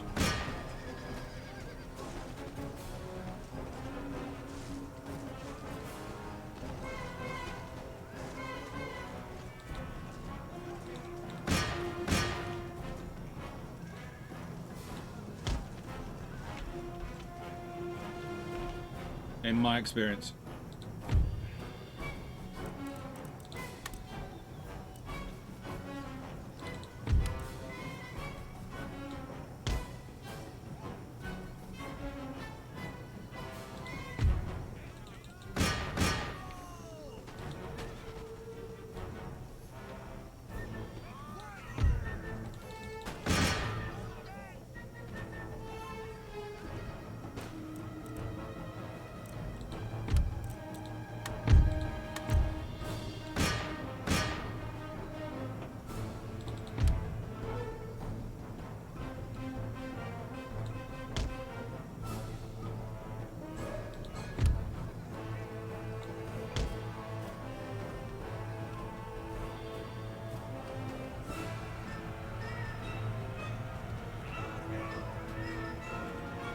Plus, it helps. Meat for the grinder. It's more a case of if you try for a perfect thing and get so worried about the fact that friendly fire will occasionally cost you troops, you will ignore a lot of maneuvers which could actually help you out. And in this scenario, fire support helps me out a lot more than fire support helps them out. Because they ain't getting any fire support.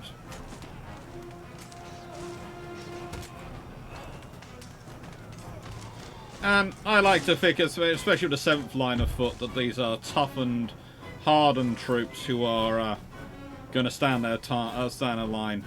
And that allows me to do this with these three. And just go, yeah.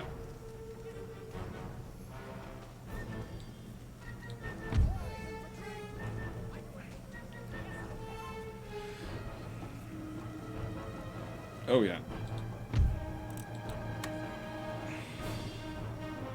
This is not going to be pretty because that artillery is going to start ranging on all of you. And artillery, as we all know, is the big killer.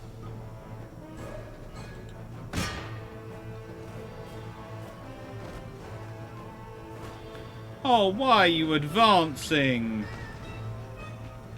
You're brave, yes, but this is absurd. They're forming square.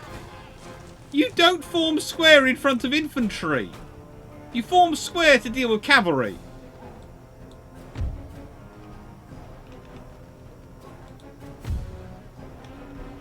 And that's when you bring in the artillery to hammer you. And then when the artillery's broken up the squares, that's when you send the infantry. And then when they're running, that's when you send in the cavalry. You know, that's how you do it. Yes, I will let... But it's the academic, it's the teacher in me coming out. I'm even trying to teach the computer how to play this game. You know, it's that classic scenario. Oh, I forget which one of the Primarchs it is, but it's pre the Horus Heresy. There's the scenario where oh,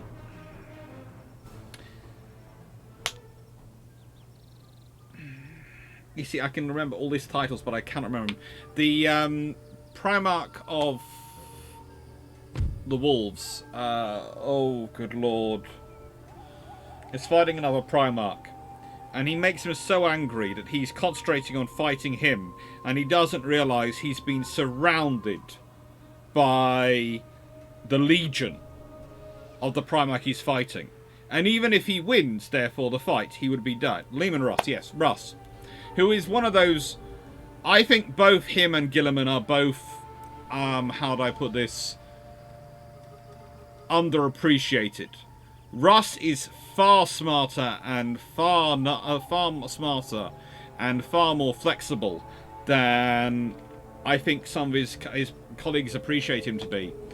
And Gilliman is far more emotional and far more of a leader than than his brothers seem to think he is sometimes. And I can understand that because, let's be honest, your family you will often have certain roles within your family you will fulfill. And because you fulfill those roles within your family,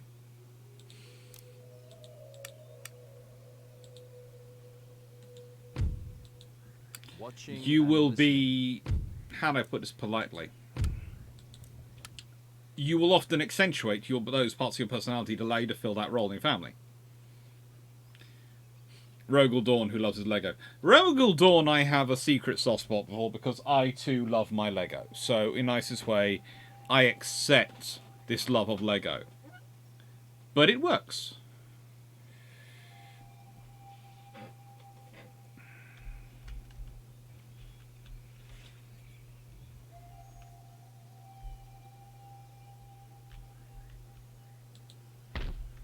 It does work to have a love of Lego. I need to start doing some economic research. Once you finish this, top gallants, which is 23 turns away, then I'm going to need you to go do some economic research. Hang on, let's do this. What do top gallants do? They allow me extra speed for my fleet. Is it worth it at the moment? No. Not as much as this. Start doing all those.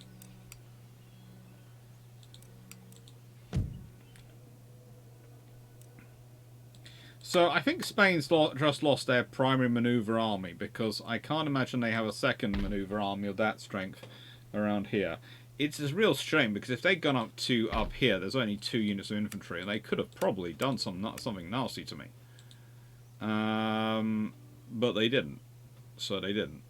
And that is life as it was. As it ever was.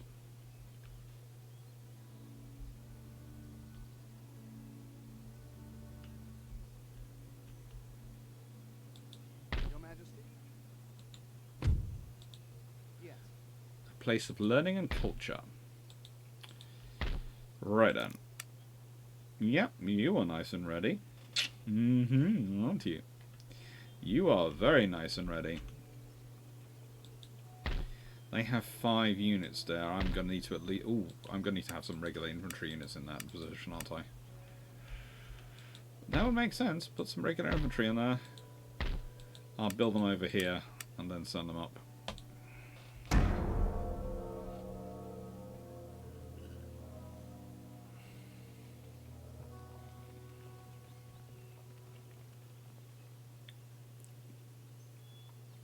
a firm believer in the cog boys. Yeah. Frankly, I am waiting for the super orcs to appear. I've forgotten what they are, but the things orcs devolve from. Because I think when they start turning up, that's when you're going to have real fun.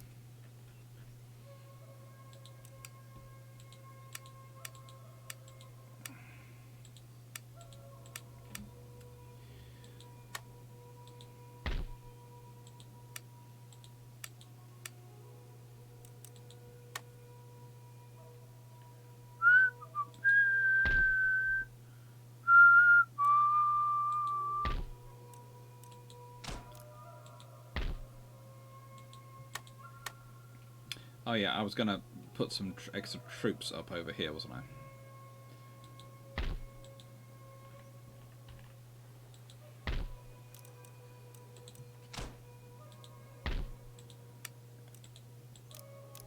If I can put a couple of those in there, then between them all they should be pretty much able to hold that. Now, one of my gentlemen has died. That's not good. But it's okay, and I need to do some more naval recruitment as well next turn, so let's check the finances. Where do I have any problems going up? No, they're alright. They're all in the green. They're all in the green, so they're all okay. I've got higher tax.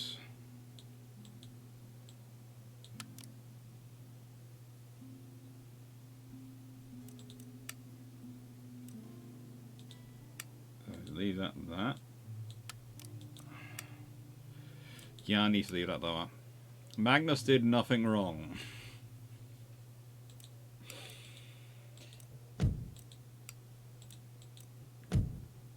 Is that in emotional he did nothing wrong, or you really do not believe that disobeying what you're told not to do, doing what you're not told not to do by your liege lord and that a father or whatever?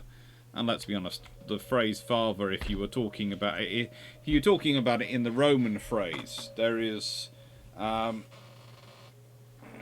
the whole story of Fabian and Marcellus of Rome, when Marcellus gets beaten in a fight against the Carthaginians, when he greets Marcellus, he greets him as a father. And the reason you greet him as a father is not because Fabian is now his father. It's because in Roman culture, when you call someone who's your elder, your father, it means you take their wisdom as perfect, their wisdom as writ, and whilst you might disagree with it, you will always act within its countenance. And it's always interested me that people have presumed that calling the emperor their father was meant to be a sort of familial relationship, and that was to an extent what was bonded to an extent, calling each other their brothers, etc. But it could be taken in the sort of Roman patrician sense.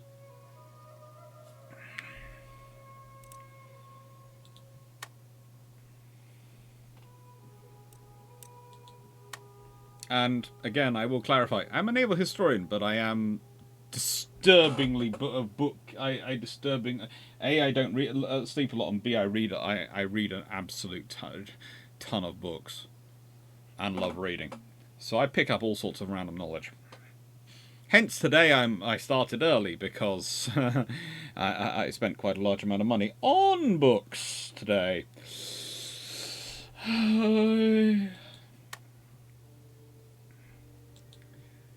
Basically, it was a case of carry on hunting through eBay, Amazon, and various other things for books, or start the Twitch stream early. I started the Twitch stream early. It was better for my finances.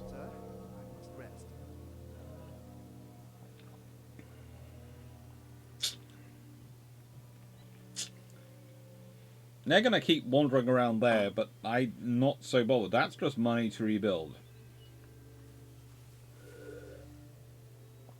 Here comes that army.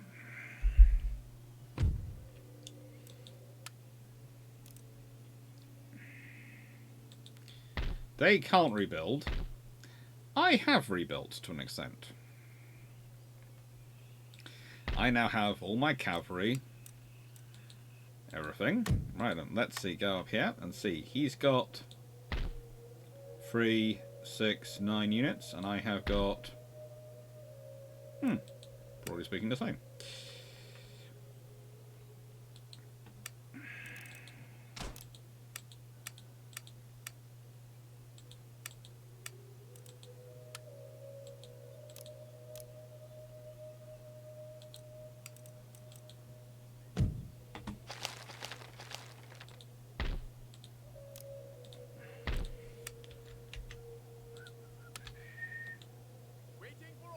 And this formation is about to suddenly go up to 6 units of infantry against, if necessary, 3 units of infantry and 2 cavalry. Should be enough to hold that position whilst we pummel south.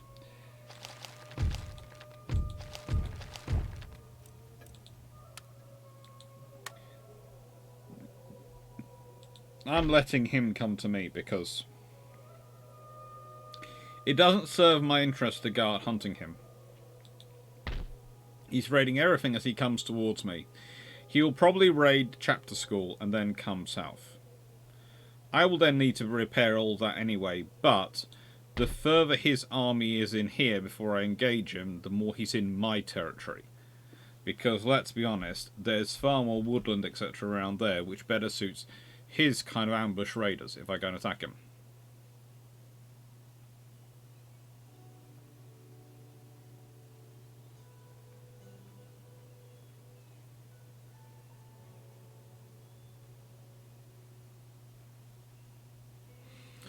The Emperor is to blame for the collapse of the gate because he didn't explain himself properly, causing them to not trust him. If he explained... Well... Hi, Sanakinero. Hi, Asidaman. Honestly... The trouble is, you... how do I put this politely? No.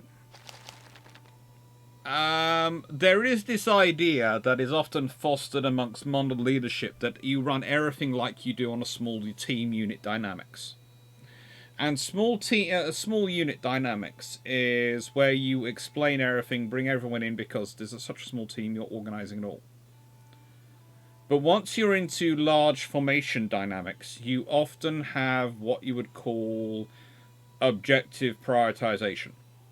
So you give that unit that objective, you give that unit that objective, and they don't necessarily know, they know, broadly speaking, what they're doing in terms of area they're operating, so you try and avoid friendly fire that way, and you also have a deconfliction centre going on with your artillery, but you don't tell them, they're going to do that by that, by that, by that, by that. No. And you shouldn't expect to know it.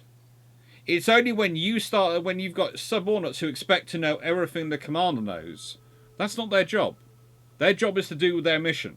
And that is part of the trouble you get into that scenario, where in Warhammer 40k you get a lot of leaders coming out, especially in the Crusades, who are used to being absolute leaders of their scenario, and therefore they think they should have the same knowledge as the absolute leader of the overall.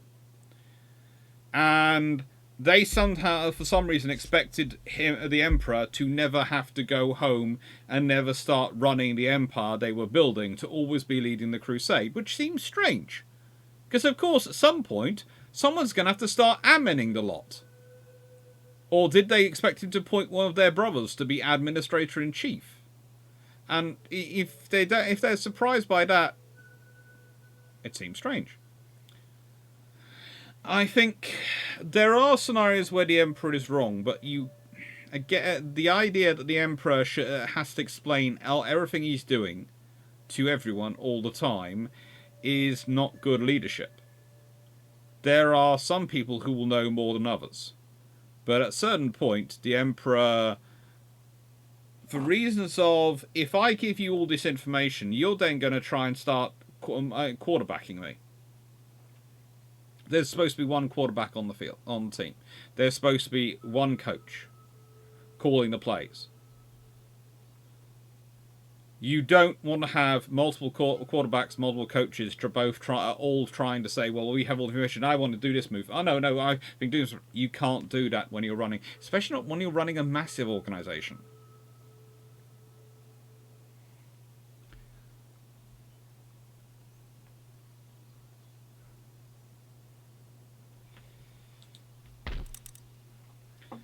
Now, I think we shall go out and deal with you. Because, honestly, I haven't done this enough, and frankly, you've got 79 troops, and I've got 999. Should I just call this army the emergency services? Should I? Just... Okay, let's attack.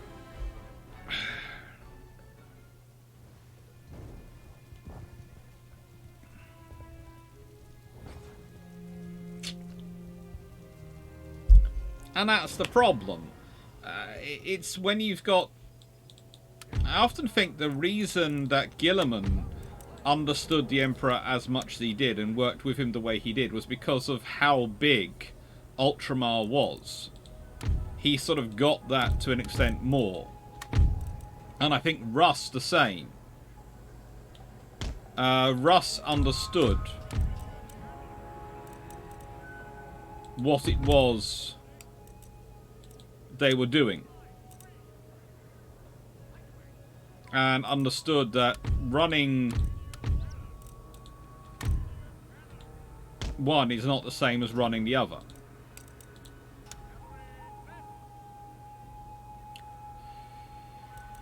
Now, if I was them, I know where I'd position myself. Where shall I position myself, though? I think I will put you guys here. Their artillery might well have bogged in, so I want you guys to be in there. And cavalry. Cavalry. I think I have more cavalry than anything else. And I think I have possibly more cavalry than they have entire army. Now again, this cavalry is entirely in a massive forest. Why they're not hidden, I do not know, but they're not.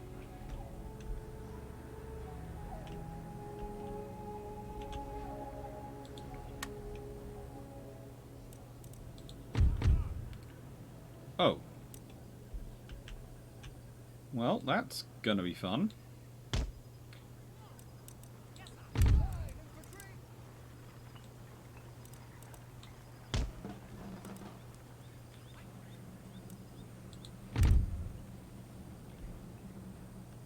Apparently, you guys are over here.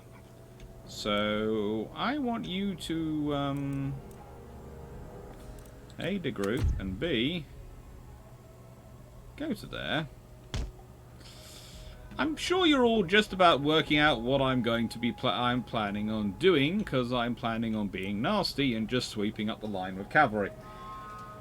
It's not the most subtle of gestures, but it's a fairly effective system, all while giving them the best artillery from the top.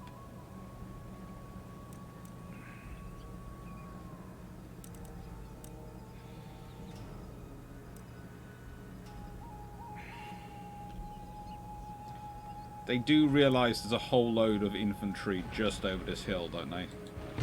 They don't think I've left my artillery undefended, do they? I think, you know, they do. I think they think...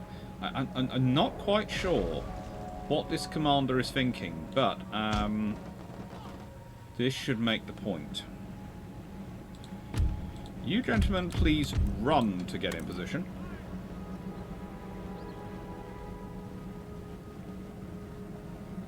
Thank you, Bane Tank. Thank you for subscribing. Senator Angrong had trouble leading a small group.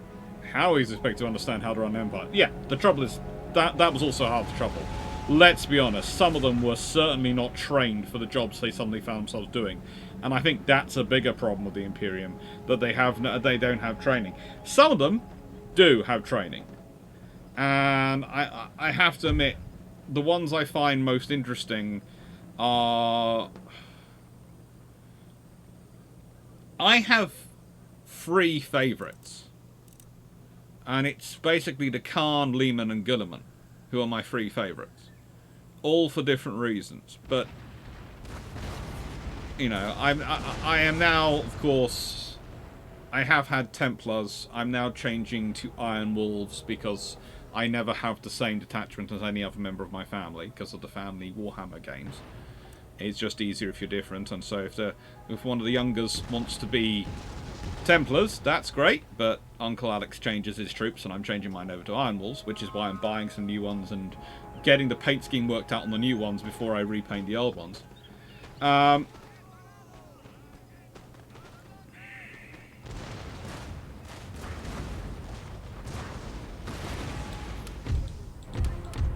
But I have gone through all of them in time. I have... Khan was probably some of my favourites early on, but now that's quite a lot of my cousins who like the Khan. Family Warhammer games. Yes, we do family Warhammer games. We have... There are... do not be rude about the Blood Angels to my mother. I think, honestly, she is... my mum has not got a tattoo as far as I know, but I honestly do sometimes think if she did get a tattoo, it would be Dante. It would literally be Dante. Because she is...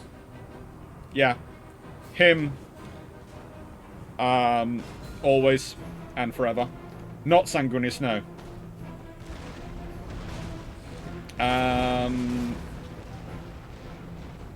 One of my aunts is the world's biggest orcs fan, I swear, because she loves building the orcs war machines. And she does a lot of homebrew orc war machines. She is a very crafty lady. I'm not sure if her craft club realise some of the stuff that she does and skills she picks up with them are what she uses them for.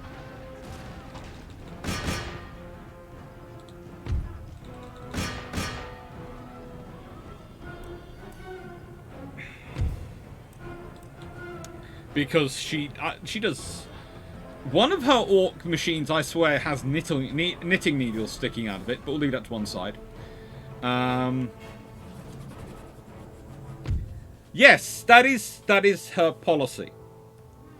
Her orc machines have... She, for some reason, likes to have to be red and blue. Hello! Good lord, that was a big shot.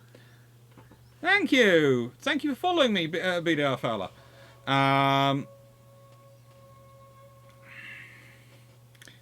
And it's fun. You can Warhammer. You can have fun with the whole family. My sister is currently deciding on her next army.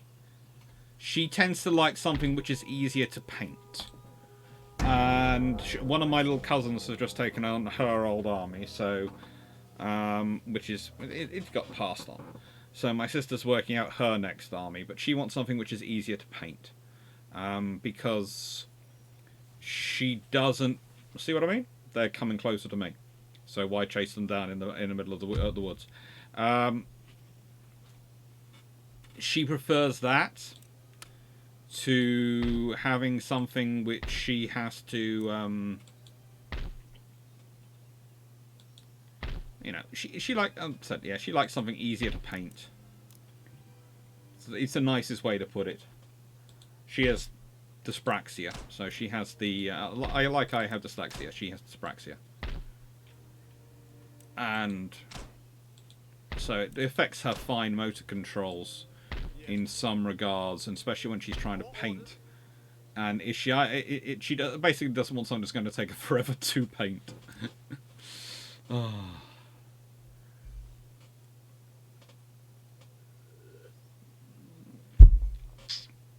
No, the four she's just given up were Ultramarines, and she went obsessive over their painting. So, yeah, maybe Imperial Fists. You could probably make that fairly simple. I actually suggested Custodes, but apparently no. Yep. Hey. Yeah, my sister is my sister has fun with people sometimes, thanks to her dyspraxia, because some people can be really stupid about it. It does. I have offered her, because you see, what I do is I do all the most of the painting right on mine. Dyspraxia is basically dyslexia affects your ability to handwrite and your ability to writing and recognizing lettering, etc. So basically, dyslexia is to do with your way your brain processes things it's sort of seeing, visual recognition, and how you're affecting in terms of reading and writing. And also, dyslexia also tends to include memory stuff these days, but that's why dysgraphia, which is really the handwriting issues, has been taken off from dyslexia and moves into that. Dyspraxia, that's fine motor controls, so that's hand-eye coordination. Tending to walk into door frames. My sister finds it really difficult with the fine motor controls of doing things like painting, etc. She's great on the computer. She is, as I've said, she's one of the most overly qualified chartered civil engineers I know. She's got a PhD and all sorts of things. So she's really smart. But when it comes to, apart from the fact that she likes to give people food poisoning when she tries to cook, because for some reason cooking and her just do not get on. But yeah, she's good. But she has that issue.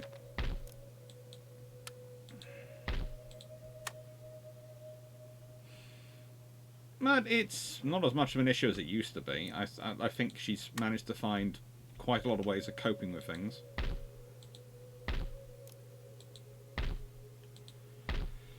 Right then. The army here is looking nice and strong. And now you're in there. So shall I go siege them? She can sit on stools. She has control. She has issues with painting, the fine motor controls of painting and things like that. So she was used to her previous force. She got really fed up with trying to paint their faces, and basically every single one of her force had helmets on, including all the captains and all the the people who you tend to not have their helmets on because they're so brave and people want to see their faces off. No, my sisters ones, they had their helmets on. They all had their helmets on.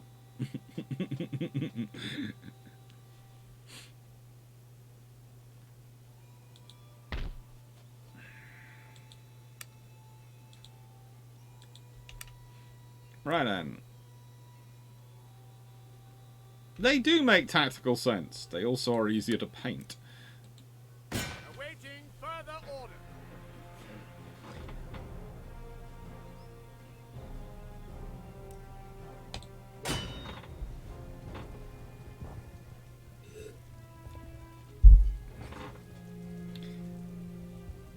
Never do today what you can put off till tomorrow. William Pulteney, Earl of Bath and English MP.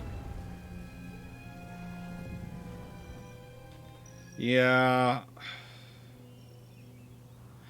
My sister, let's put it this way. My sister hasn't walked into a door frame recently.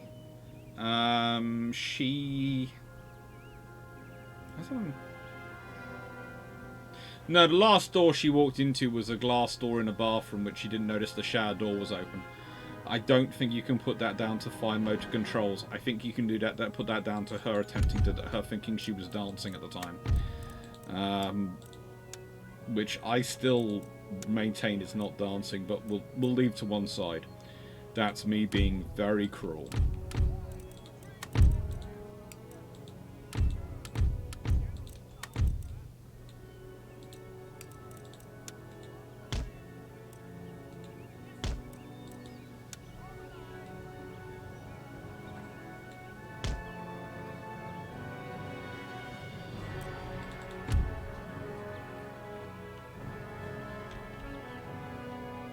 I'm told that regularly. That's me being very cruel when I say that.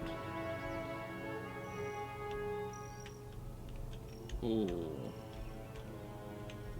I think we're going to presume they're going to be put into here. we're going to put this up and... Ooh. That covers pretty much their entire line.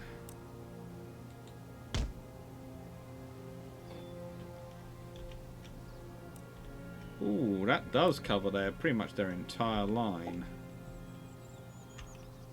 Presumably it could be back up there, around the ministry, but, you know.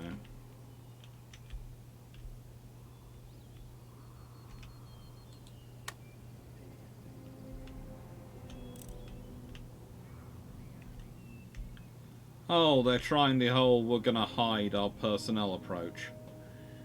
Cute. Apart from when that happens.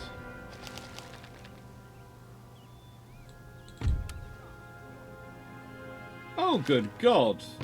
They've killed my general already. That's just disturbing.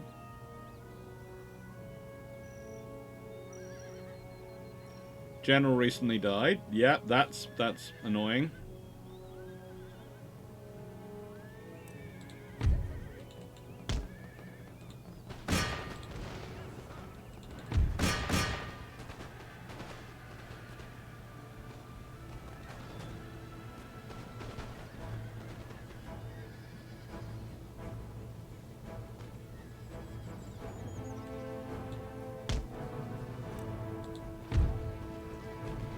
I think I'm going to probably win this one. Krieg then? Tempting. Tempting. You see, the trouble is, both me and Mum have Space Marines. So if she goes for an Imperial Army force, she's going to need to... It's going to sort of break up the family set in that regards. We'll see.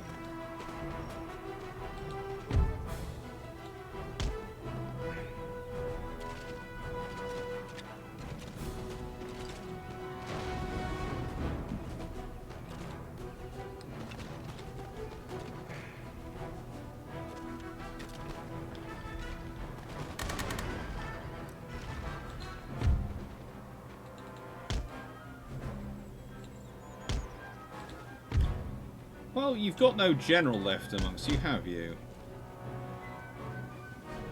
So I might as well use you just as regular cavalry.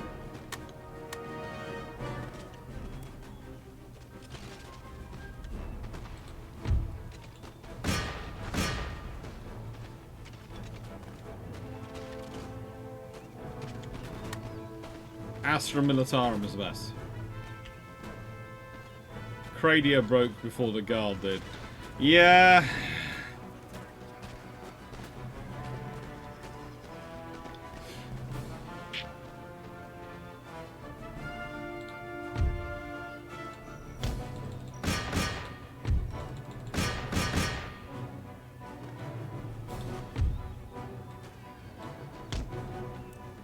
Cadia did break before the guard did. That is true.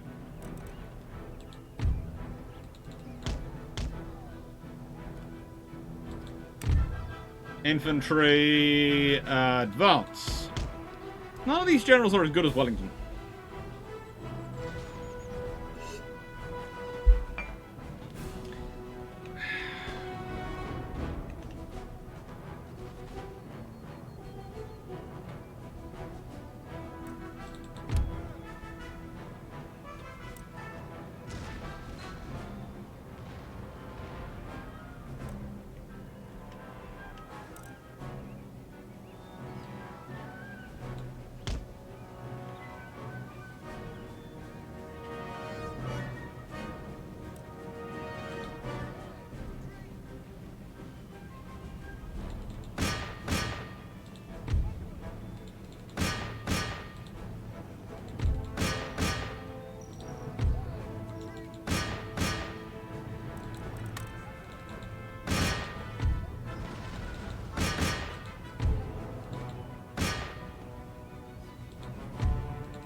I'm going to have to train another general, aren't I? Wellington was pretty darn good. So ideally, what we're looking for my sister is something which is relatively easy to paint. And ideally, I want to have it worked out before April, because ideally I'd like to give her first units as her birthday present. And her birthday's in April, so any suggestions for Warhammer 40k Imperial side, Imperial faction, because you definitely want to keep the same faction as us. Space Marines is what she normally has. She isn't as constrained as I am in terms of avoiding being the same as any of the other cousins, because I do that because it's me trying to be nice, but also because it gives me a good reason to keep going around the armies and buying different armies, and I quite like that because I like the painting, etc. side of it. Ah, the Dragoons. Kill the medicine men.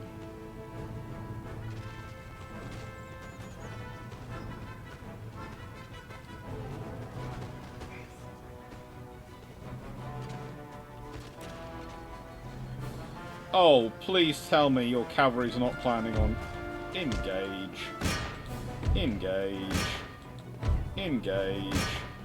You. Engage. And hold. You engage. You go to there and engage them.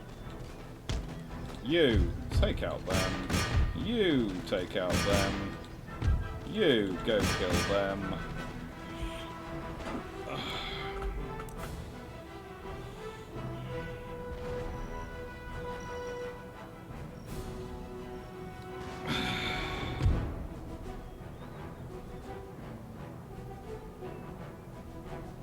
Napoleon's biggest mistake was to send Ney after wanting to not himself at Contrebat.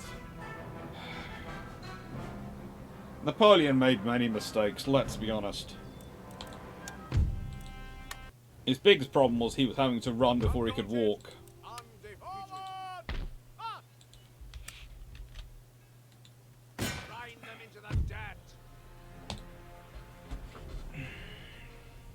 The Imperium does kill people by paperwork. And that is probably one of their most effective weapons.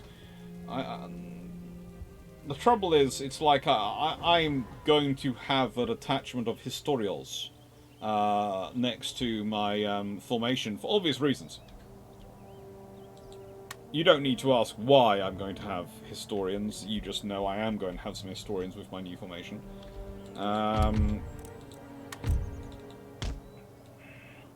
Also, they do add a bit of fun in terms of it's something interesting to have as part of your formation. And you can set up some pretty interesting games whereby you have the historians recovering relics or something, and the Space Marines have to come in and save them. So they add to the whole story and the whole interest in a very nice way.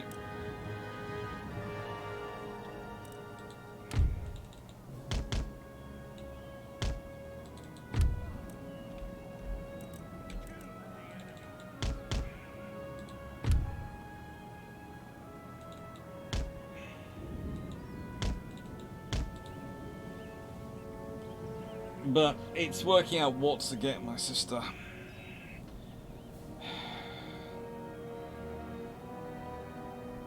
Plus, I'd have to, it's sort of, I can't give her any if I was going to give her something, I want to give something which was appropriate to that particular formation she goes with. I did consider the Alpharius, the Alpha Legion. Because the Alpha Legion are split up into all sorts of different factions, and they honestly... I'm not sure if they even know what war they're fighting anymore.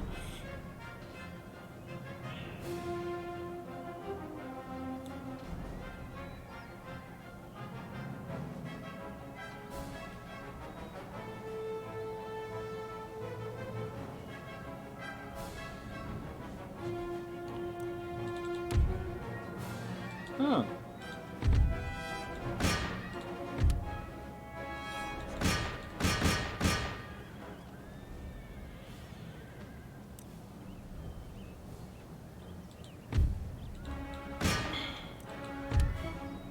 threw away their cavalry to attack my flank. Oh well.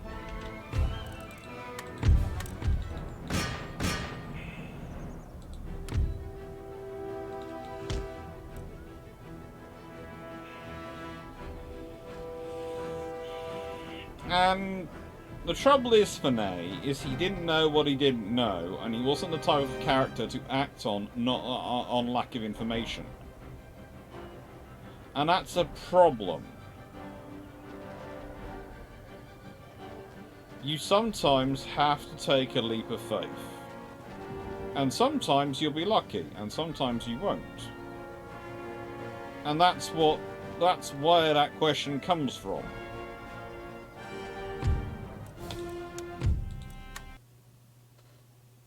None shall defeat us.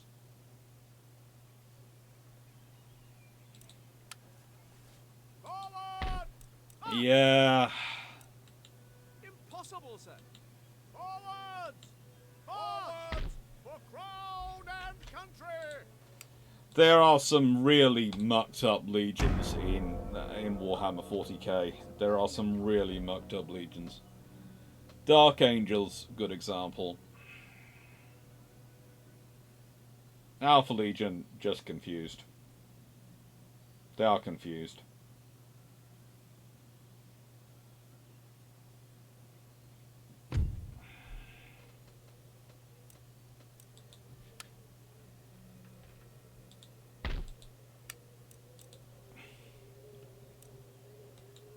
At once.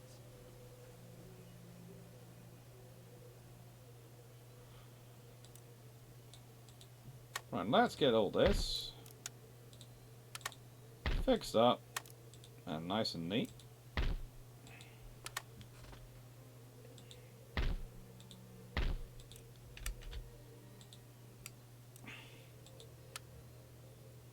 And the general of the infantry.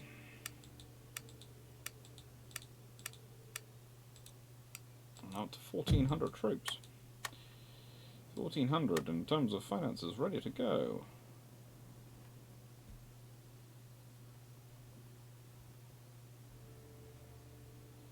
The French are pirating that trade route, which is fine because it's not my trade route. That army needs a general as well.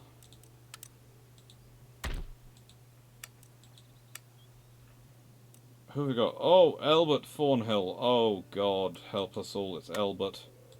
It's an Elbert. Oh, Hadwin Munro. Ah, that sounds a good name. Munro. Usually fair. Normally that means you've got a Scottish officer if it's a Munro. As a rule. 44 years old. We'll take that.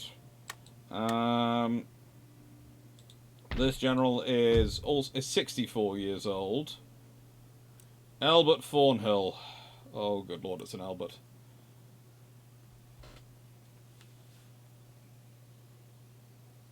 An episode of Jeremy Carl with the Primarchs and the Emperor, but with Marcador was Carl, will be money worth. That's a very British scenario, but yeah, I think it's more interesting in case of the amount of the scenario where they broke down and go, where they break down, because you know Carl would push them for, if it was actually Jeremy Carl or Jeremy Springer, they'd push them and go, but who's your mother? And the Emperor might be forced to admit who their mother is. We have a strong suspicion who their mother was, but we don't have it really identified anywhere.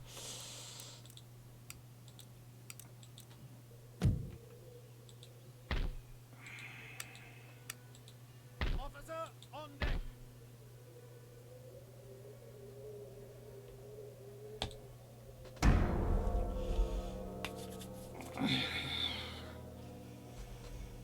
And of course, for it to be as accurate as possible, the ones like Rabute Gilliman, who had actual father figures in their lives who treated them like sons, their fathers would have to be also there as well. So you could have the scene where they go, he might be my daddy by genetics, but you're my daddy of my heart, or something like that. You know, all in tears. That's got to be happening. I should stop making. I watched way too much Jeremy Carl when I was at university. That and Good Morning Britain. Well, it wasn't Good Morning Britain. Was it? Was it? It wasn't. Was it Good Morning Britain? It's the one on ITV with Judy and Richard and Judy. It always sounded like it should be Punch and Judy, but you know, we'll leave that to one side. That's me being very rude. Very, very rude. I know it is.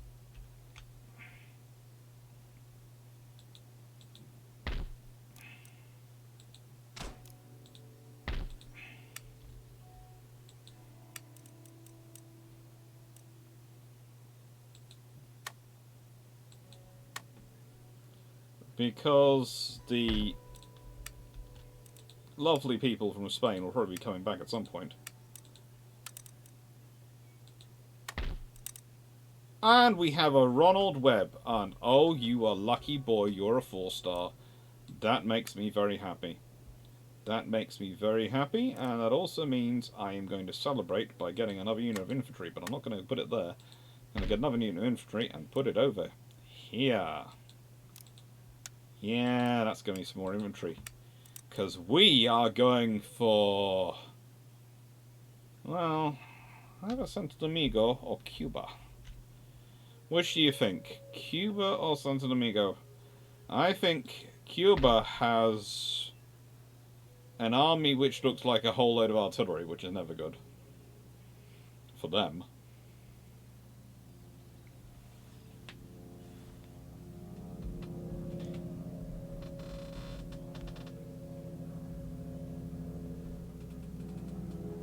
TTS.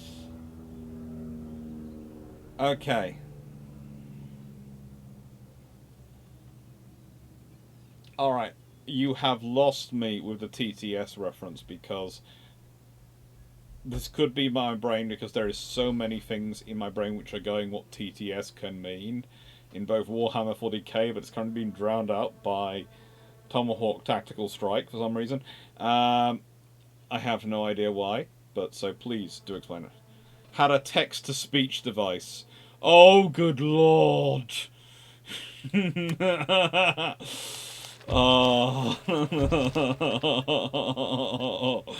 Oh, that would be funny.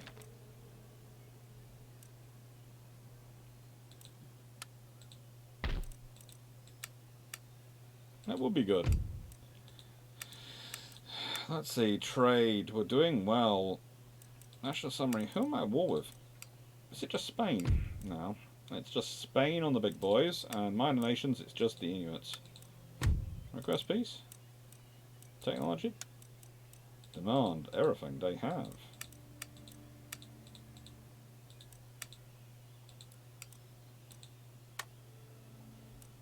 Okay, that's fine, because my plan is to come and kill you anyway, so I'm not really bothered. I was just being nice for a second there, and also because your army currently is that, which is fine, but this army is currently that and growing.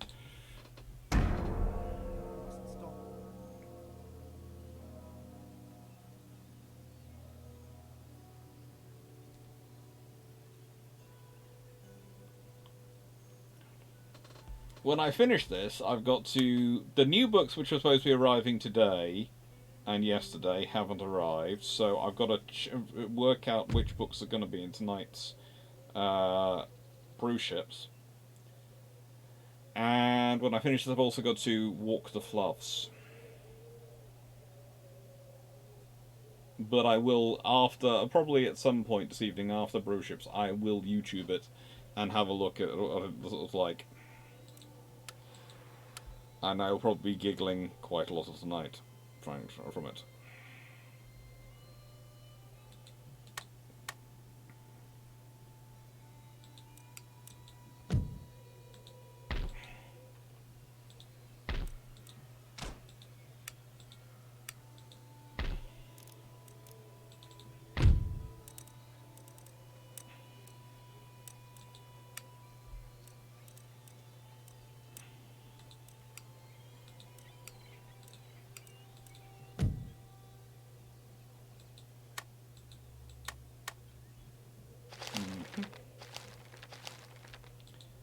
see. The army there is now capable of doing naughty things to me, which I do not like it being capable of doing. But, yeah, we're going to have a fairly decent comprehensive force sitting across from it. The army there is now comprehensively capable of taking Philadelphia without much of a problem. And the streets of Philadelphia will be British again. And frankly, the original taking of the 13 colonies, so far, the Americans haven't got Boston, they haven't got Maine, they haven't got New York, they haven't got Iroquois territory, and they've got nowhere near those ones. But we're going for it. We're going for it all. How are the Russians doing?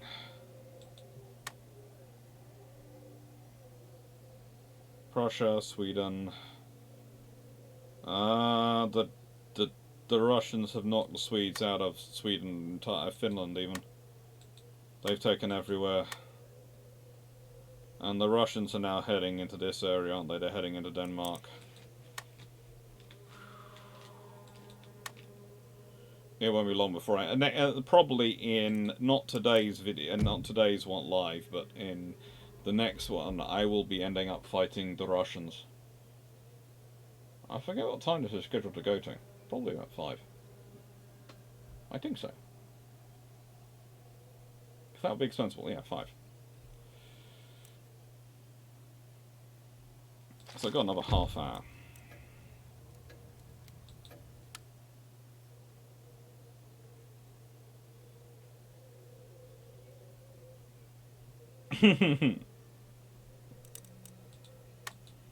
Oh. In exchange for a toaster. A toaster.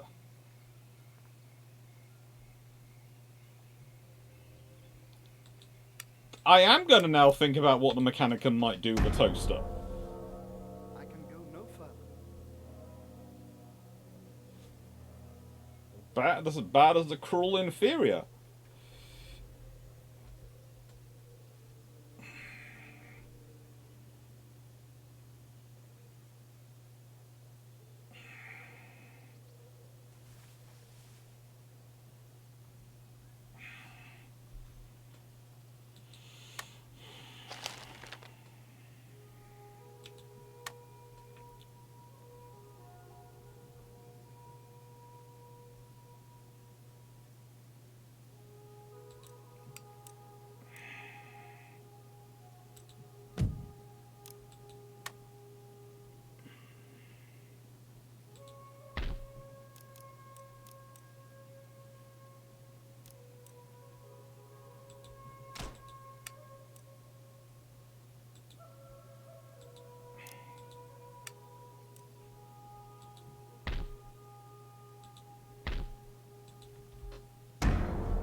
They're like toasters.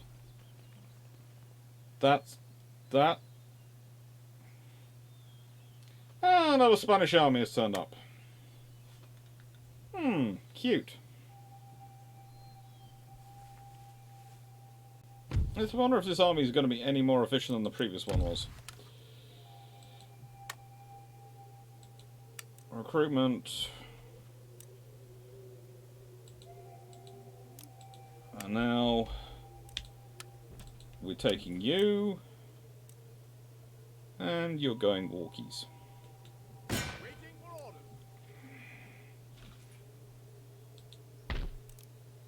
But the Spanish army has turned up down here. And so we will reinforce. What do we think the Spanish army is made of? Probably different infantry. Oh, native auxiliaries. 1 artillery unit. 4.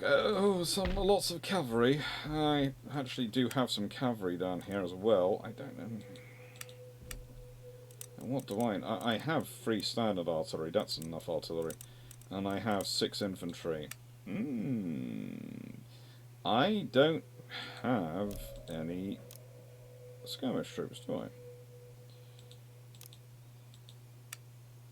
So I'm going to add another 4 infantry units, and then probably 2 more cavalry units to this force, and then I'm going to go hunting the Spanish, because that's the only way I'm going to stop them. If I go on the offensive, isn't it?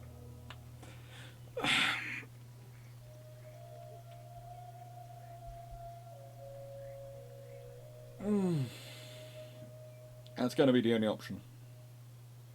Only option is to be going hunting them. The enemy are raiding Baton Rouge. That's fine. So I've got to build them, and I need some more cavalry, and I'm going to go for dragoons again, and that's going to be the next 4 units which I'm building there. And I'm going to wait for you to come and attack me, because I might as well, because you're going to come and attack me. And let's be honest, if you attack me with or you either attack me or you're going to go past me. Either way is not good for the scenario for you. So that's got 12 units, and he's got 12 units as well. We will go and see. You have strength in fortifications. You're going to have 4 of those in there, which is going to be enough. You're going to have a couple of those, and that should be enough to hold you against most comers. Oh, you're going to the port first. Aren't you smart? But that's really not sensible, because this just means I get more troops here when you attack me. So the more you go around doing that, the less that affects me.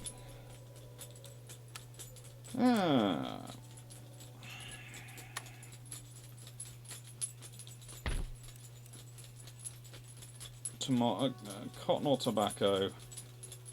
I'm gonna go. I'm gonna go for tobacco. I'm gonna go up that. I'm gonna add some more troops into you. Mainly because I'm just not bothered about you.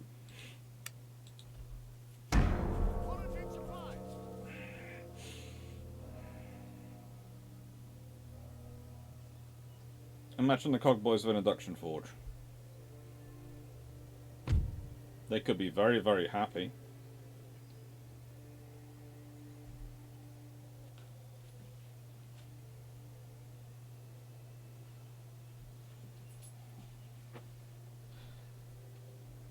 I am happy for that at the moment. And that could, if I'm quick enough with the defeat of Denmark, mean that we don't get there declaring war on us when we attack and take Iceland and destroy Denmark. Could mean that. Russia has built a rocket ship. That's not really something I'm going to bother with, because I have always found those to be singularly useless in this game. Yeah, this is why you don't do what you did, because instead of laying siege to me, or fighting me in any way, shape or form, you have allowed me to do this.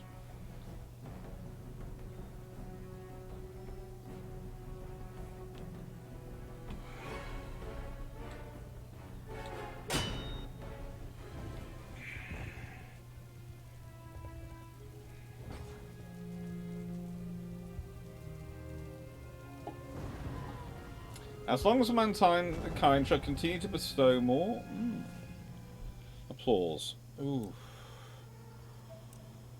So, if I was them and I was under attack,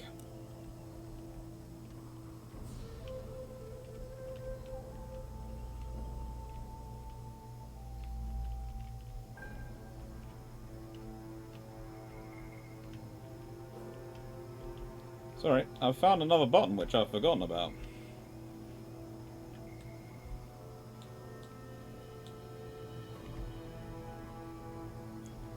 I forgot about the C and the V buttons. I know. Many, many axes of movement.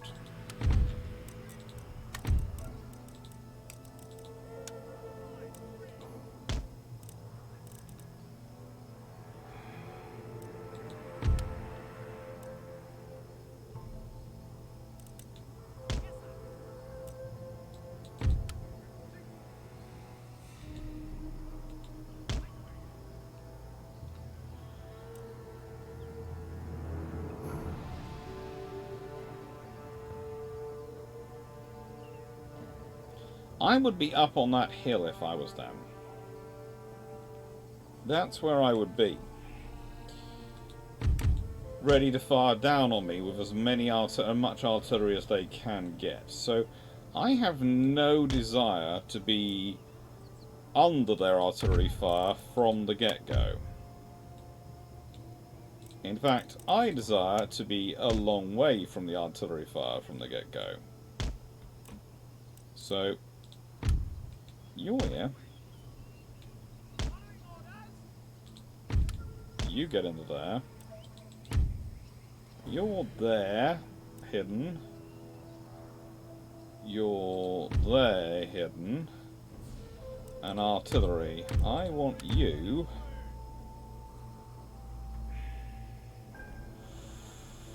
Where shall we put you? I think... If we're smart, we put you about here.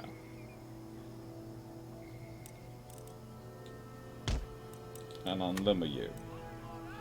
Because then, if you think about it, anyone tries to come up this flank, they get covered. Anyone tries to attack me, they're covered. And I have support. I'm not sure about you being out on your own quite so far away. As interesting as it might be, I think it's probably better to stick you in this flank to secure here.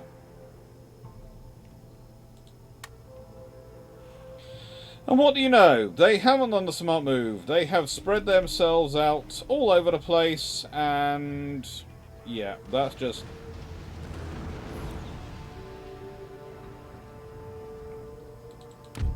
Yeah, I thought you guys were here. That's their cavalry. Oh, good God, they're advancing. Why would they advance? Why would you advance?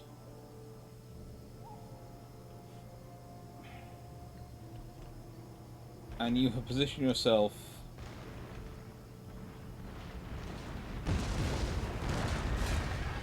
You stopped in artillery range.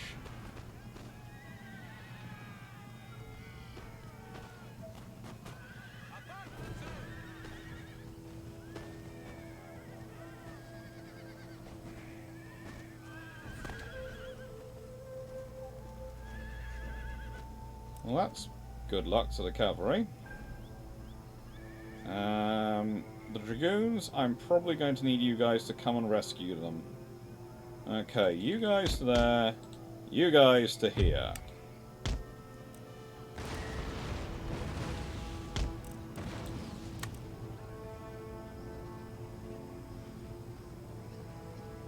So yeah, you run into... Again, wasn't this supposed to be a battle where I'm attacking them? I outnumber them, I'm attacking them, and they are letting me control the pace of the action by them coming to me. I'm sure there must be a good logical reason somewhere. But...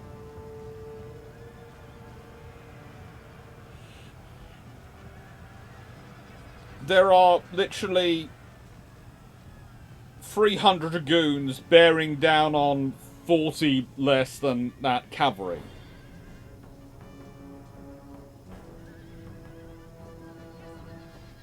This does look nice considering its age, I do agree. And it, as said, when it came out, it was just... it was this amazing thing. And you can see why, to this day, it still is. Because it's held up. In many, many regards.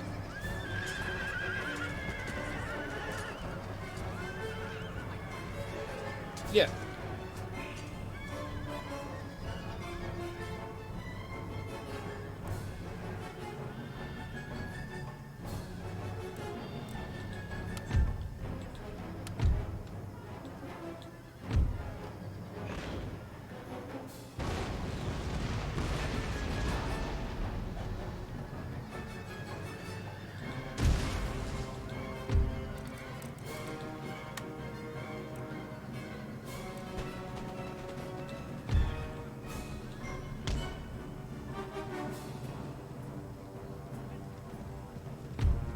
well, that the cavalry is being British cavalry.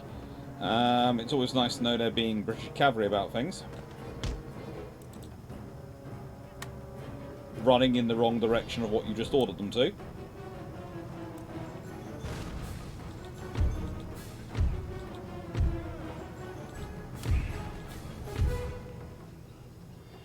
Go and position yourselves up there, please.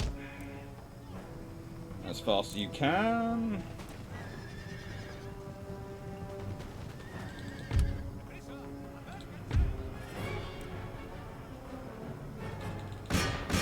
I'd say goodbye to your native warrior auxiliary. They're about to get massacred.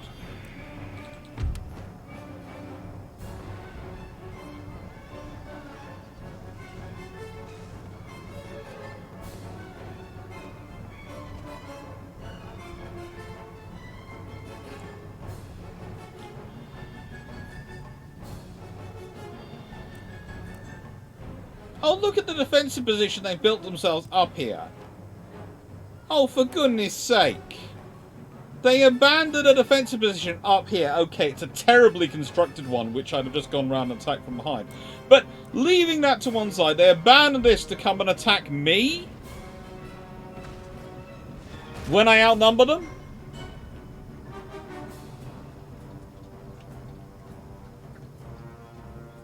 Napoleon's AI... to be fair, I've never found Napoleon's AI any less dim than this one. Both of them can be interesting on occasions. It depends who you're fighting and under what circumstances.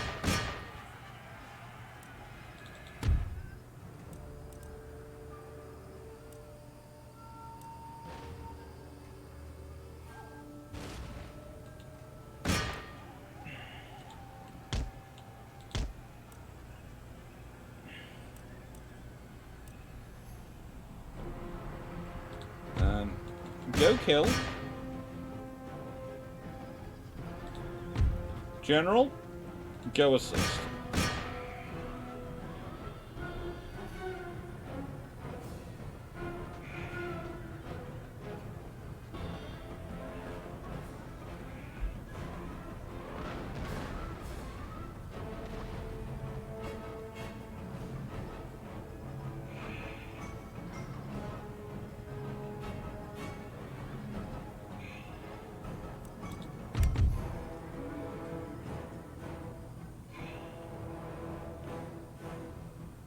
So, where's the artillery position? The artillery's position there. So, I'm going to tell my infantry to go and line up here.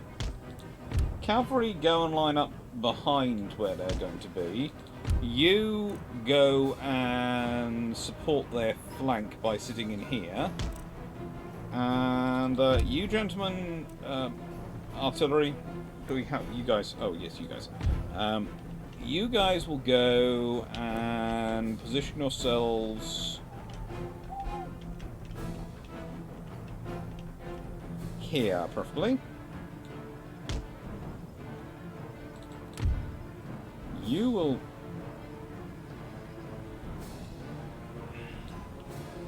And you, the mighty cavalry, will form line where I tell you to.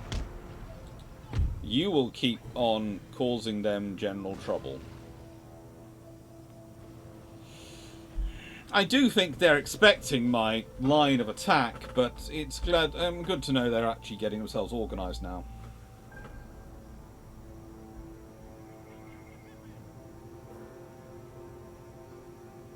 It's a total war game from the age when you could still scout with cavalry detachments. Oh, yes.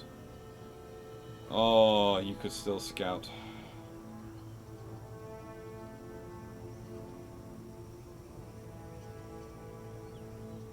Yep.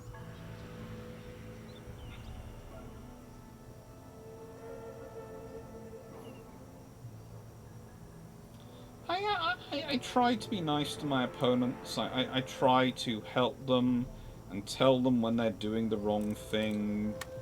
And generally be of assistance.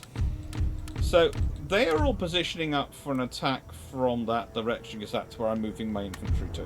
Which is nice. It is really nice. And that is where anyone sensible would probably consider attacking them from. But as we've often said, I am a bit weird, and I like the idea of charging down that hill with cavalry. Can we all see that hill? Does that look like a great hill to come charging down with cavalry? I mean, these aren't really the right kind of cavalry to come charging down that hill with.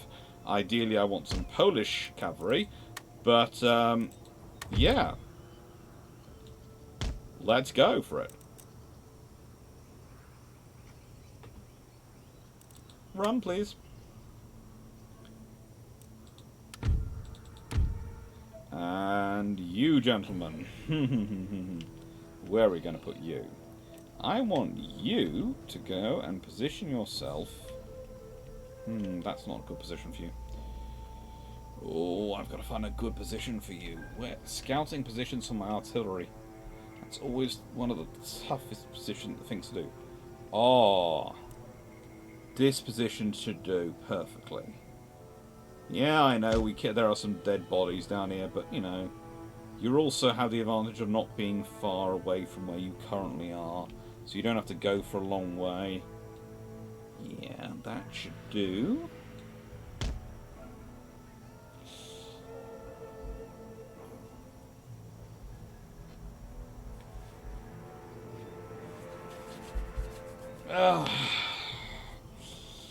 So basically, they have a classic choice. The British infantry are positioned there, and are slowly gaining position to attack them from this direction. However, the British cavalry are forming up over here, and the cavalry's plan is to sneak up here and come charging down this hill to probably some version of the Ride of the Valkyries and crash into them from behind whilst they're engaged with the infantry in front.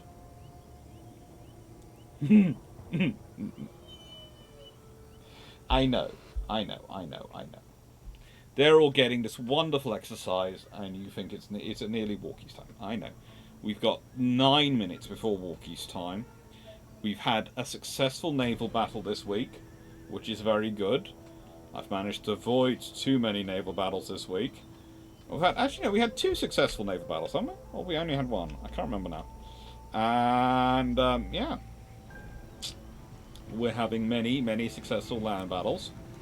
Our empire is not disintegrating, has not run out of money yet, and currently we seem to have most of Europe being quite friendly to us, mostly because they've realised we're not bothering what's going on in Europe. And at the moment, though, they are going to start bothering about us shortly, because they're going to need us to go back and sort out the Russians. Because I'm fairly certain the only thing that could mildly put a crimp in the Russian romping stomping session going on in Europe at the moment is the British Empire, because the British Empire, aka us, are the only ones who have enough money to actually start matching them in terms of personnel raised. Oh, yeah. They're rejigging their formation, they're rejigging. They're jigging. So, cavalry, now you're all over there, and I do love that you're all over there. I'd like you to come and do a favour for me and form up here. Okay?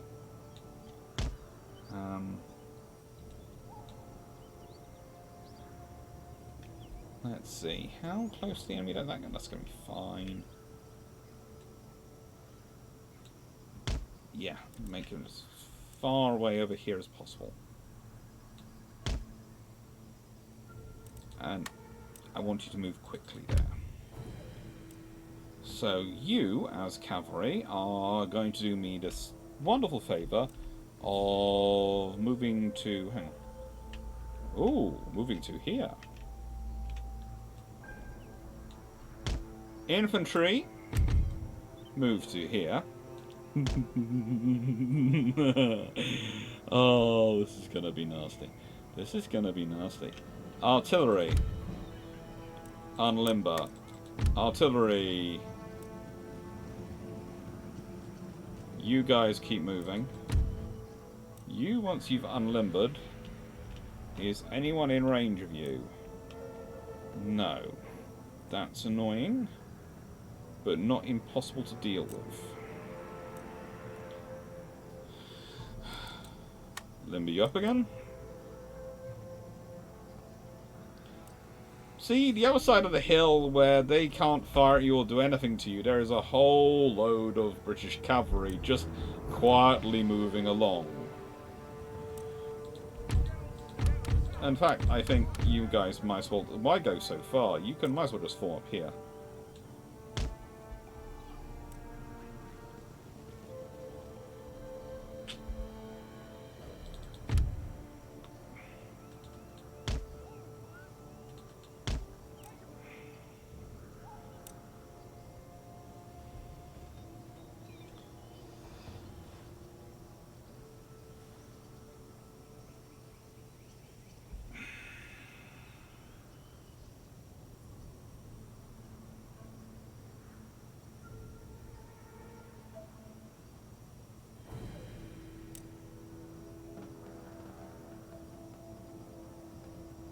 Thank you. I do like wearing my Haida shirt. When the British Empire has more infantry than the countries of Europe. Yep. I would definitely like some Polish cavalry, but at the moment I think Poland is under the control of Prussia, and their infantry appear to be not enough to deal with the Russians who are coming their way.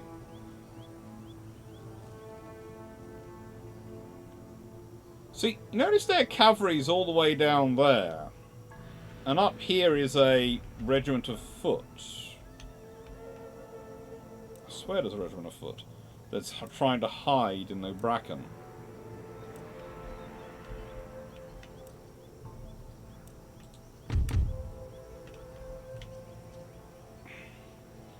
Why walk all that way when you can just go to here?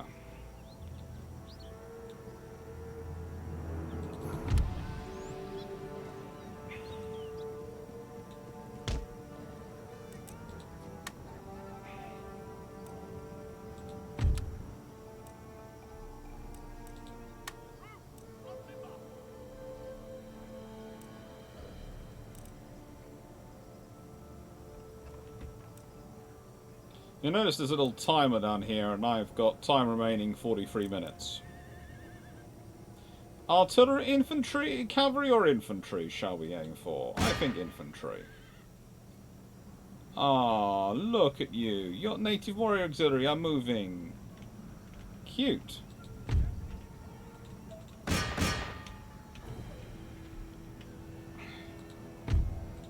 And you come and support them.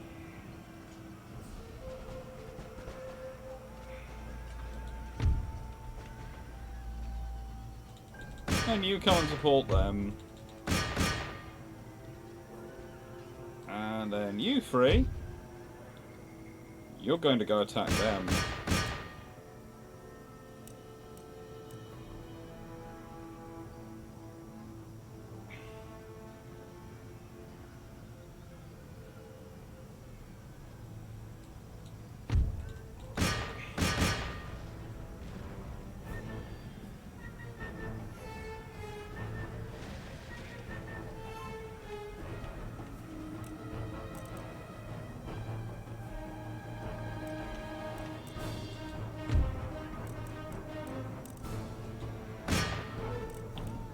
I'm not sure why they keep moving their...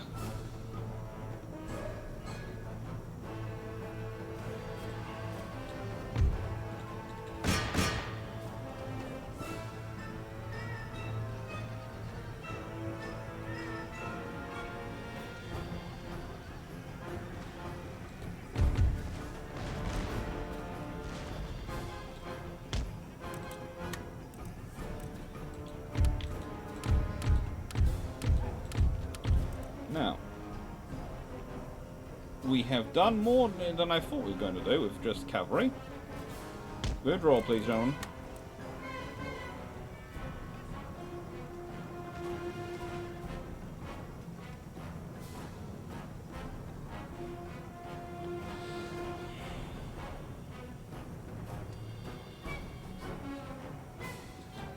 Oh, there goes them. Okay, you engage him. So, as you notice, they have now formed up in square. Square is a terrible formation for dealing with basically anything other than cavalry.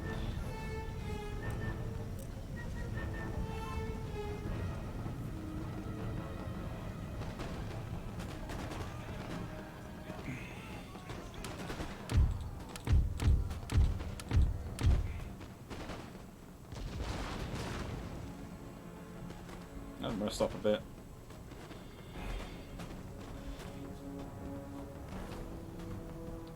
What year are you playing in right now? I forget which year it is, but I will find it out shortly.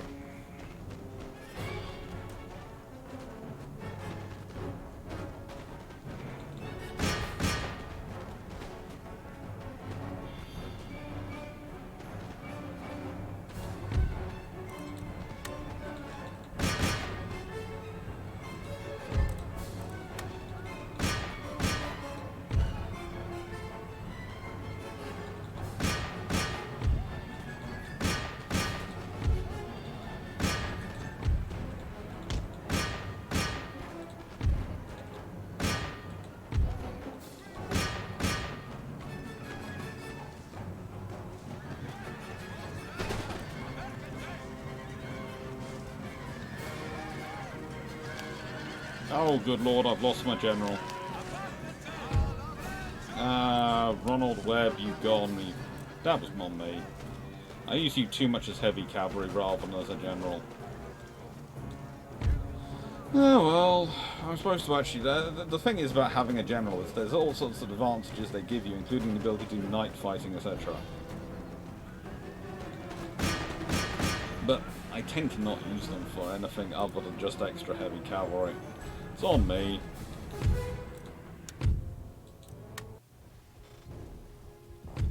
Yeah, we are now in 1761. Immediately.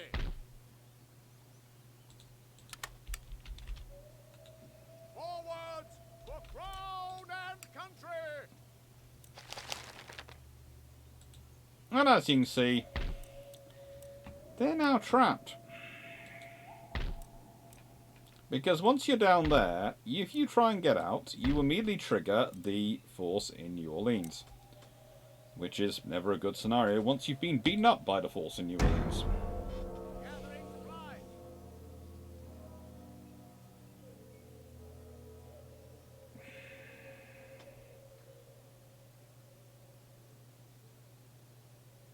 Enemy fleet ahead. That's not an enemy fleet, that's an enemy army. Yes. Poland was an independent, and actually the Polish Empire was actually quite large for a while. The Polish-Lithuanian Empire. And in this game, you can play as the Polish-Lithuanian Empire. They just appear to have lost between the combined forces of Russia and Prussia seem to have squashed them.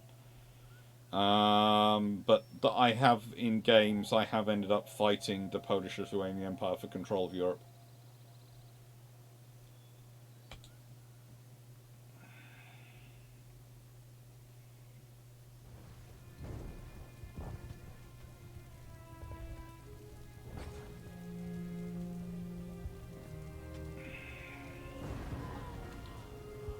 The Russians are still in the game, but the Russian troops are spread out all over Scandinavia.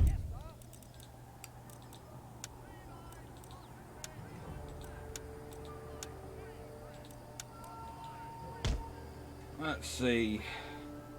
I'm theoretically the one they're supposed to be... Well, let's be honest, they're native troops. They will, in this game, in every single game, they've ended up attacking me, so I should find a defensive position that I like the look of and go, that'll do me.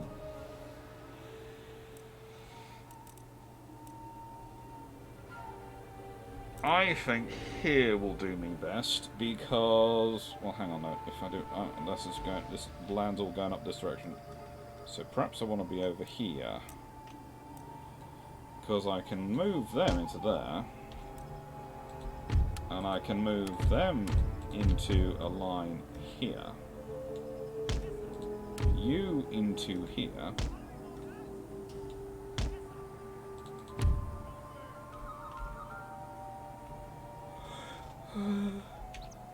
Oh, where am I going to put my troops? Artillery. What's ground?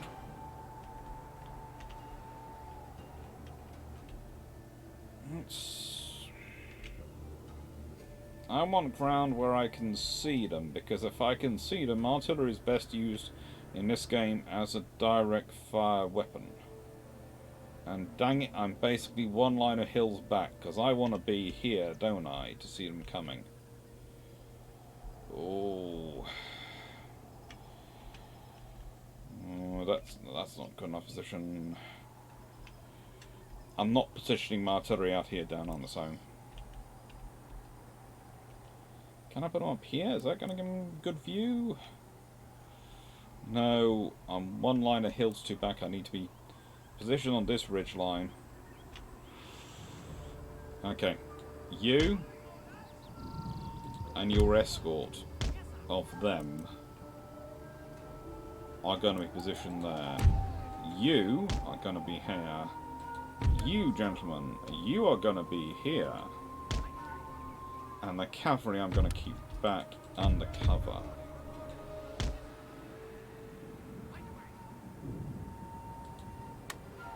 It's raining. I know they're going to attack me, but if I can position my personnel and put them to cover here,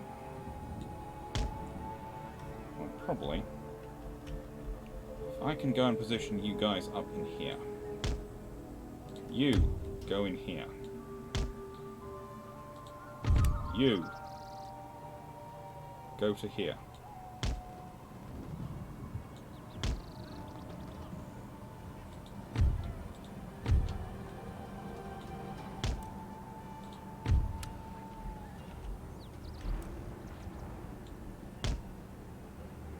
See, they've put their artillery in down there, and that's not helping it at all.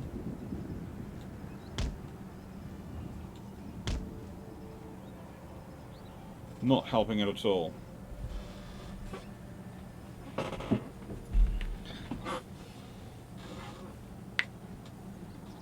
This game doesn't always keep accurate history. Sometimes you will get a rash of very good generals come from a nation completely randomly, it seems, very good digital generals, and they will do incredibly well,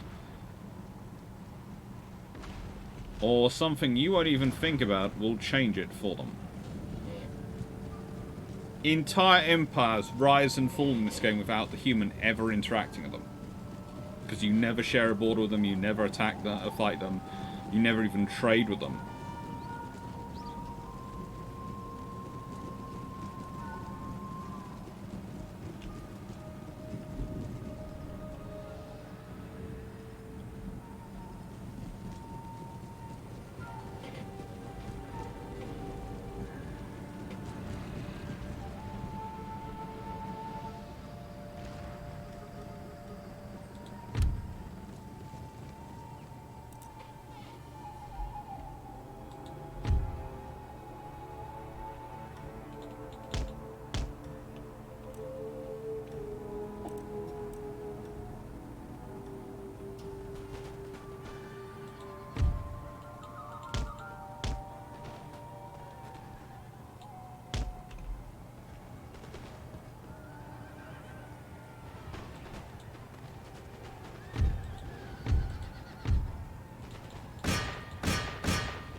Native artillery is slowly being wiped out. Be careful to protect my own artillery, because there are medicine men coming along, and they tend to like to try and do these sort of covert, we're going to charge in without you realising attacks. And same with Warrior Society, and I don't like any of them doing that. My rangers are holding them off the artillery for the moment.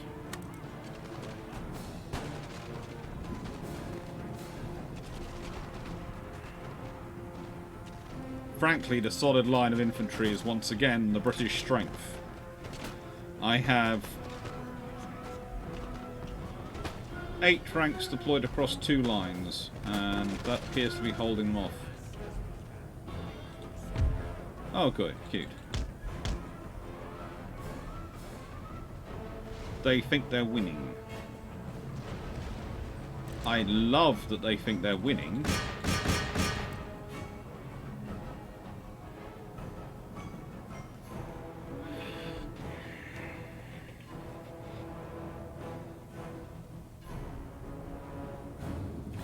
I remember reading that Casimir Pulaski was cashiered by the Poles sometime between 1771 and 1775.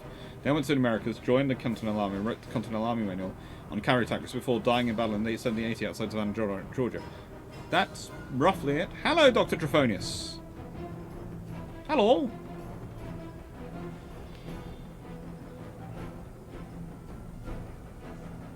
You have to remember the Polish produced some of the finest cavalry officers in history.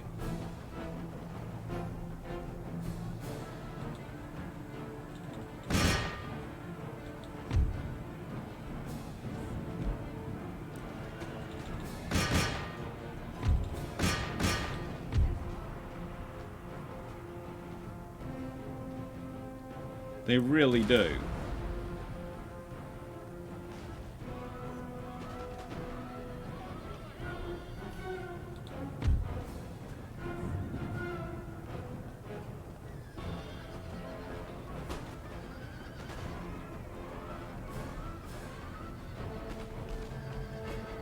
And the British produced some of the most interesting cavalry officers.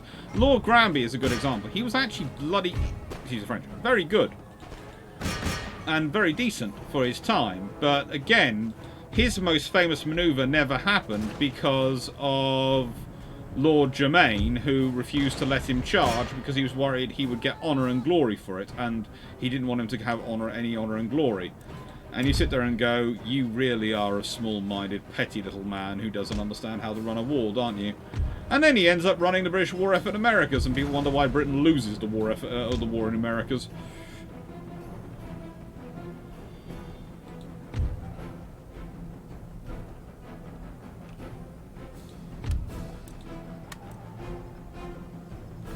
Need to move you further up the path.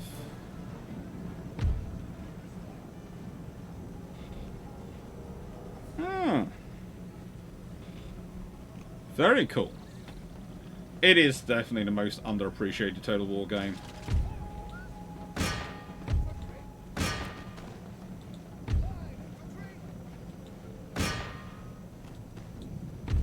Oh, you poor stupid people, because you don't. You might be good lancers, and you are good lancers, but you've got some heavy cavalry and light cavalry and your mounted cavalry. You've got 3 forms of cavalry to your 1. You've got minimal to basic infantry support. Enemy general's dead. I think mine's still alive. Saves on money if they die, honestly.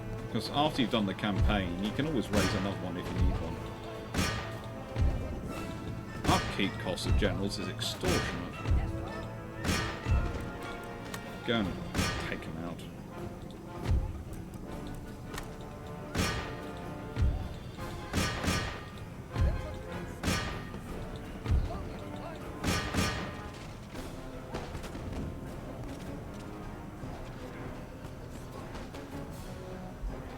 Sometimes, what you need to get these troops to start running away is to just break one of them. That's all you have to do. Break one unit.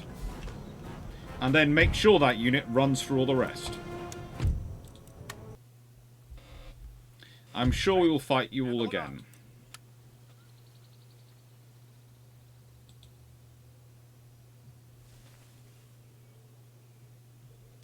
But I don't want that army to come into contact with this army, so...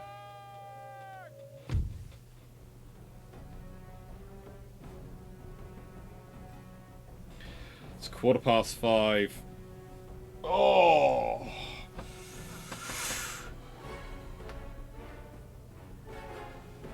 I'm supposed to take someone for a fluffy trip. I'm going to continue to siege for a moment and just check out what else I have to do. New ports emerged. Hang on. Oh, good. That'll be another trading port then. But I'll need to put some troops in that. Recruit some troops for here, the UK. That would seem sensible. With Russia doing... As you can see, Russia is the green. Actually, I spoke too soon. Poland, Lithuania is still around. They are still around. They are... I'm at peace with them and I'm trading with them. And there's Prussia. They've got... Basically, it's them and Prussia which are holding up the romping, stonking Russian advance, which has taken Copenhagen and has wiped out Sweden and has gone through the entirety up there. Spain, I'm at war with, has taken Netherlands, which means, if I'm not mistaken...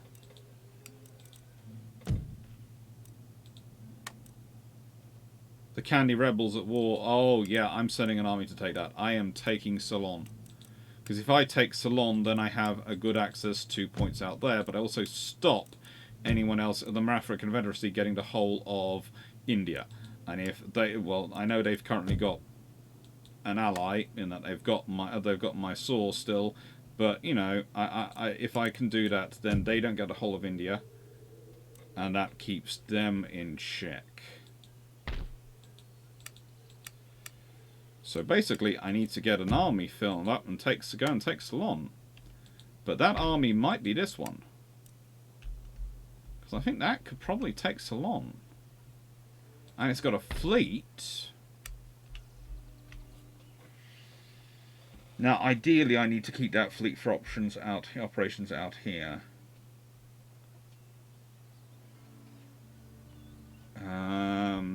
But I could send a third rate and a fifth rate, couldn't I?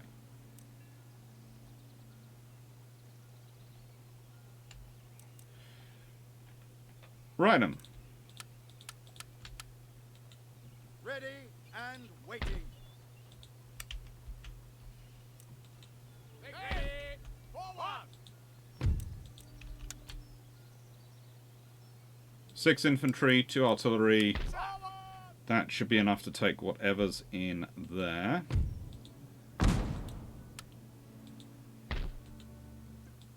I'm going to need to recruit some troops next term here. Please, no one allow me to forget that for Antigua.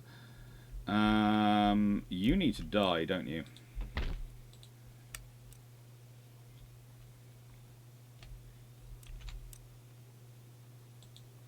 But you're going to die next turn. I don't want to have to fight you, so he has to win this battle. Right on. So.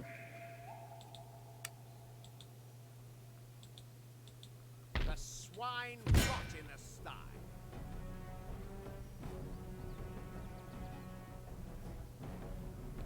They've got mostly tribesmen armed with pitchforks as a mob. That's what most of their troops are. The rest are pretty much terrible.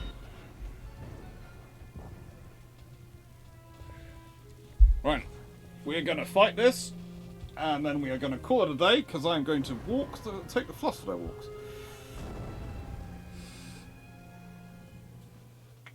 Yeah, pretty much. It's classic Empire. If you are not playing as Britain, you will tend to get sucked into a European fight. Or actually, the Mysore is fun. Maratha Confederacy. Oh, Mysore are both fun nations to try and play. They will come out and attack me, won't they? Because, again, this is what they do. So I'm going to go and position myself up on this plateau.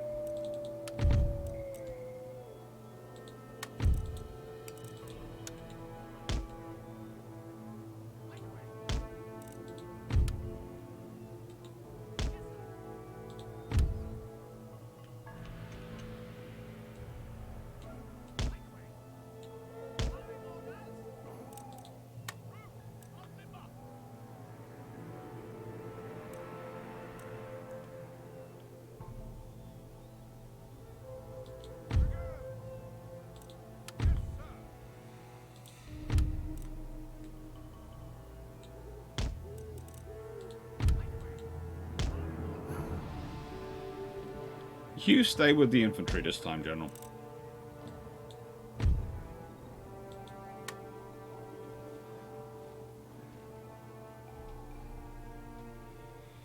Now let's see what they do. Now if I was them, myself, I'd have formed up over here and made me come all the way to them. But they've instead...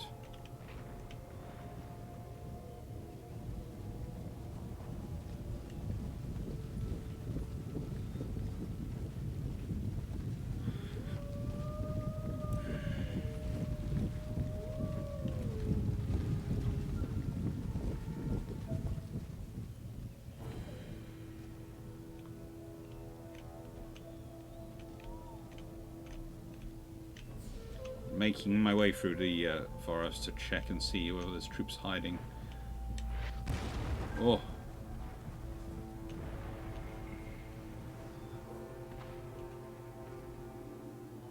I think their cannon's finding it difficult because we have this sort of ridge here protecting us a bit.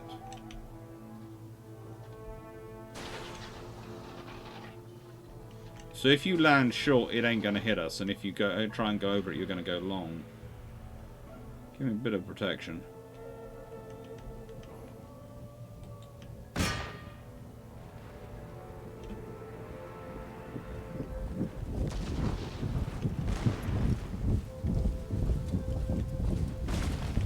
Frankly, it's frigging cold. How they're out there like this, I do not know. That's going to wear them out something chronic. Okay.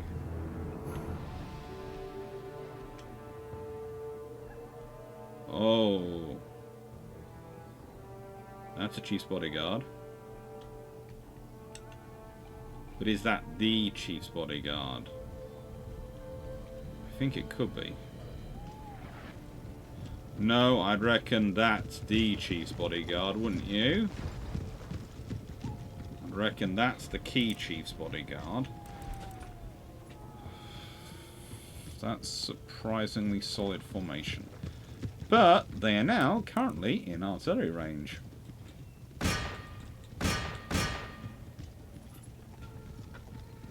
See? Look at this lovely line hovering. Tells me they're in range of my artillery.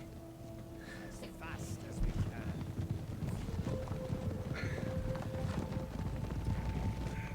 Oh, I've used the Marafra to conquer Europe. I have literally conquered the entirety of the map. Got to Europe and have gone on to Americas. I didn't have all the Americas by the end of the game, but I did win the game because they basically went, you have enough territories.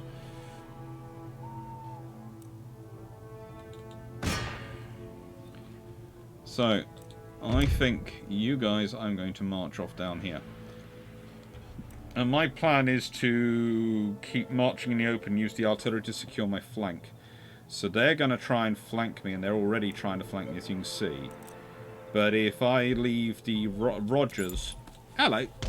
Ah, oh, hello. Hello. Yes, I know, it's nearly time. I know, it was time at 5 o'clock, but I will take you soon. Just let me finish this battle, okay? Just finish this battle. Oh!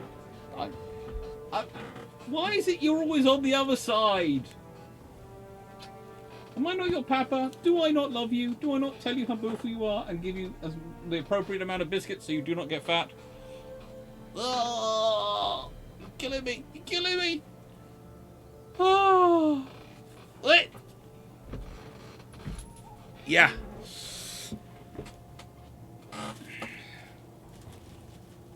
At one point, I didn't think I had any of my family or any generals actually in India left. They were all fighting off everywhere else in the world.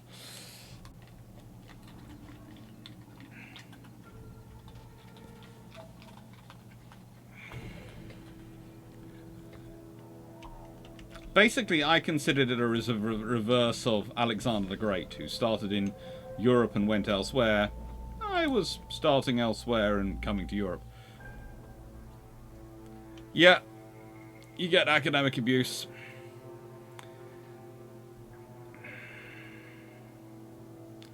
Now, oh, by the way, if you have graphics you'd like to suggest for me to do as an emojis, please do send them through, because I'm working on an emoji list for this for thing, but it's trying to make them both for both UAD and Empire Total War, and eventually Rome Total War, and probably Supreme Commander appropriate. I might actually do a Supreme Commander game just to test it out at some point in the next week or so. Blackburn, Blackburn. Yeah, I should track down my Blackburn, Blackburn emoji from my YouTube channel and stick that on here.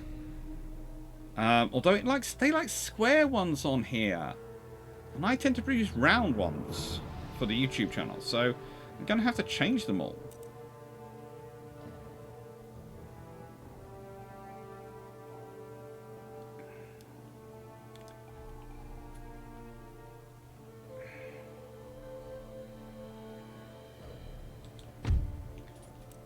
So, he's heading up to try and get to the artillery. Always good to be adventurous. I like it when you're adventurous. It's always nice to be adventurous.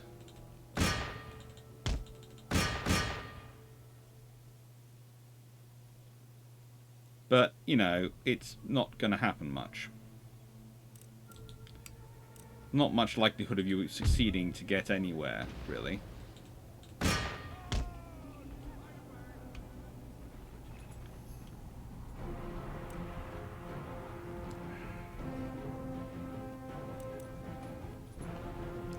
I do sometimes feel like this game is sort of like, I don't know, refighting the Battle of Agincourt, where you have the first attack, which is a complete and utter rabble that falls apart. The second attack tries to make headway and tries to be more organised, and is usually artillery.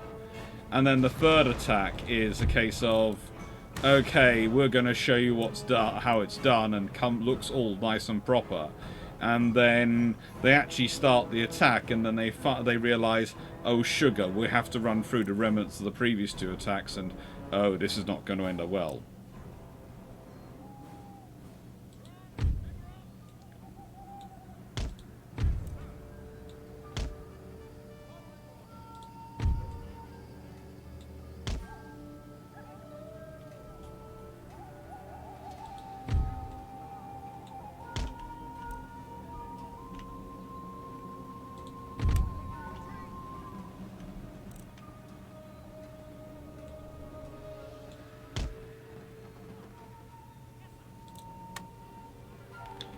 As you guys are still getting into order, I'm just going to completely change my formation. So you've just managed to get yourself into all nice and pretty order.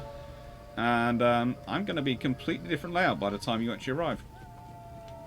Sorry. Not sorry, but, you know, I'm sorry because you put a lot of into it, computer, to work out how you're going to be and what you're going to look like and how you're going to be organised. And then there's me just completely not taking any notice of it, and just being cruel. Oh.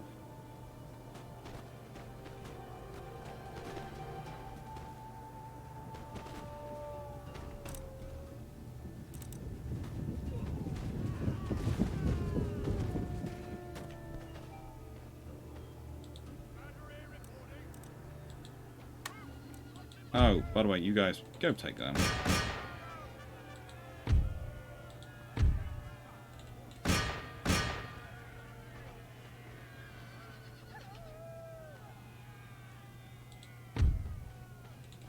You also go take them. And you go take them.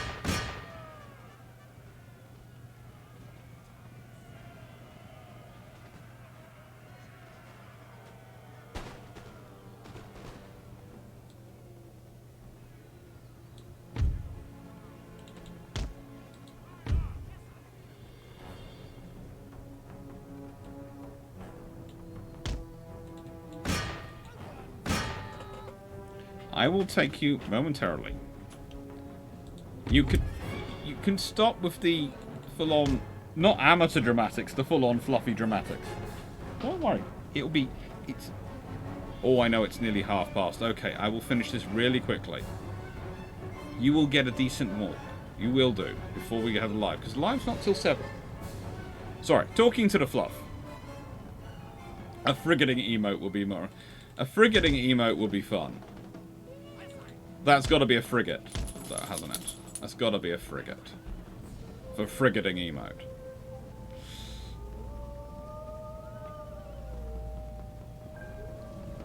That was one of the things I really liked about Empire Total War, because you could start as powers all around the world and show how really the way that history worked out is entirely mostly luck.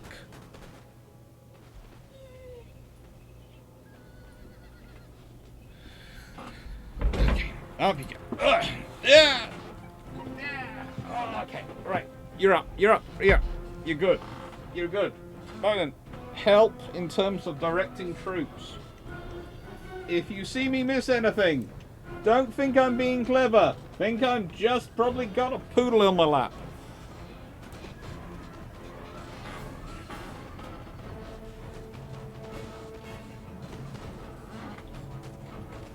Ugh, boy. Ooh.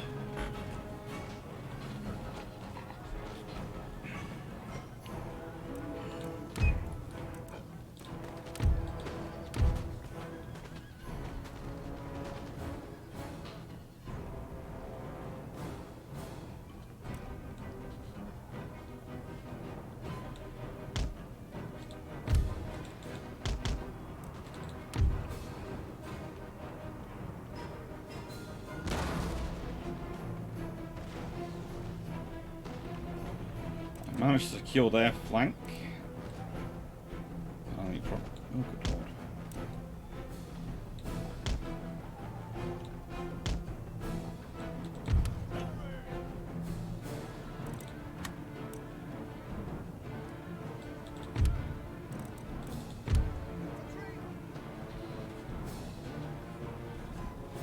Good lord.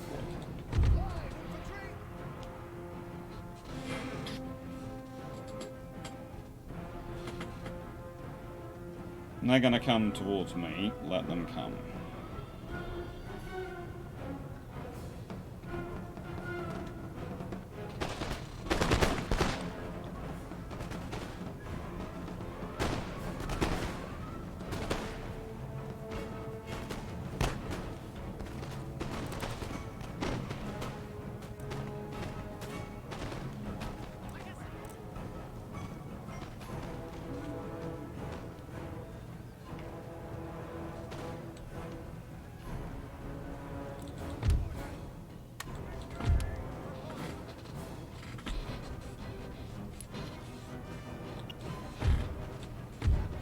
Hello!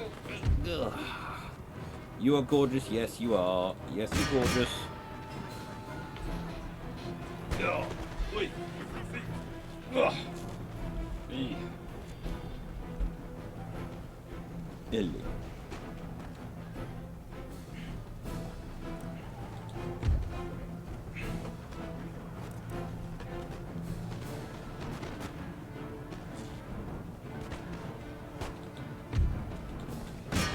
Would you please mind blocking them before they reach the artillery?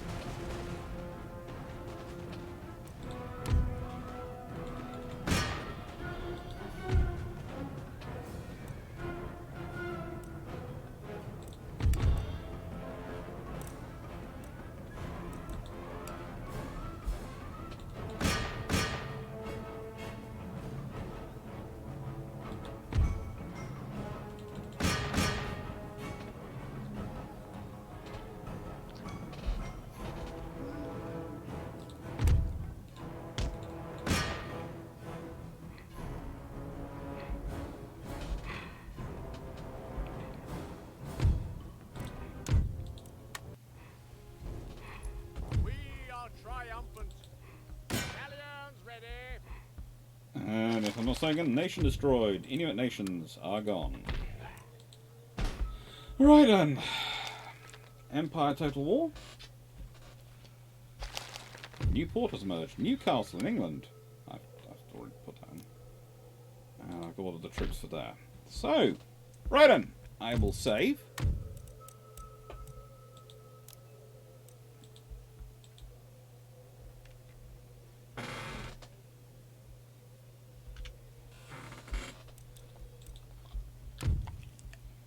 And I will say thank you very much for watching. Thank you everyone for being friendly and being helpful and being kind. And I am going to now go walk the fluffs, and if you want to hear me talk about a load of books, which I think I've figured out what I'm going to do. I think I'm going to go and do Age of Sail as a theme tonight, because of the Empire Total War stuff today, and because doing the American Revolution the other day, I'll be on Brew Ships at 7 o'clock on my YouTube channel. Linked, it should be somewhere around here. Thank you very much, everyone. Take care, everyone, and have fun.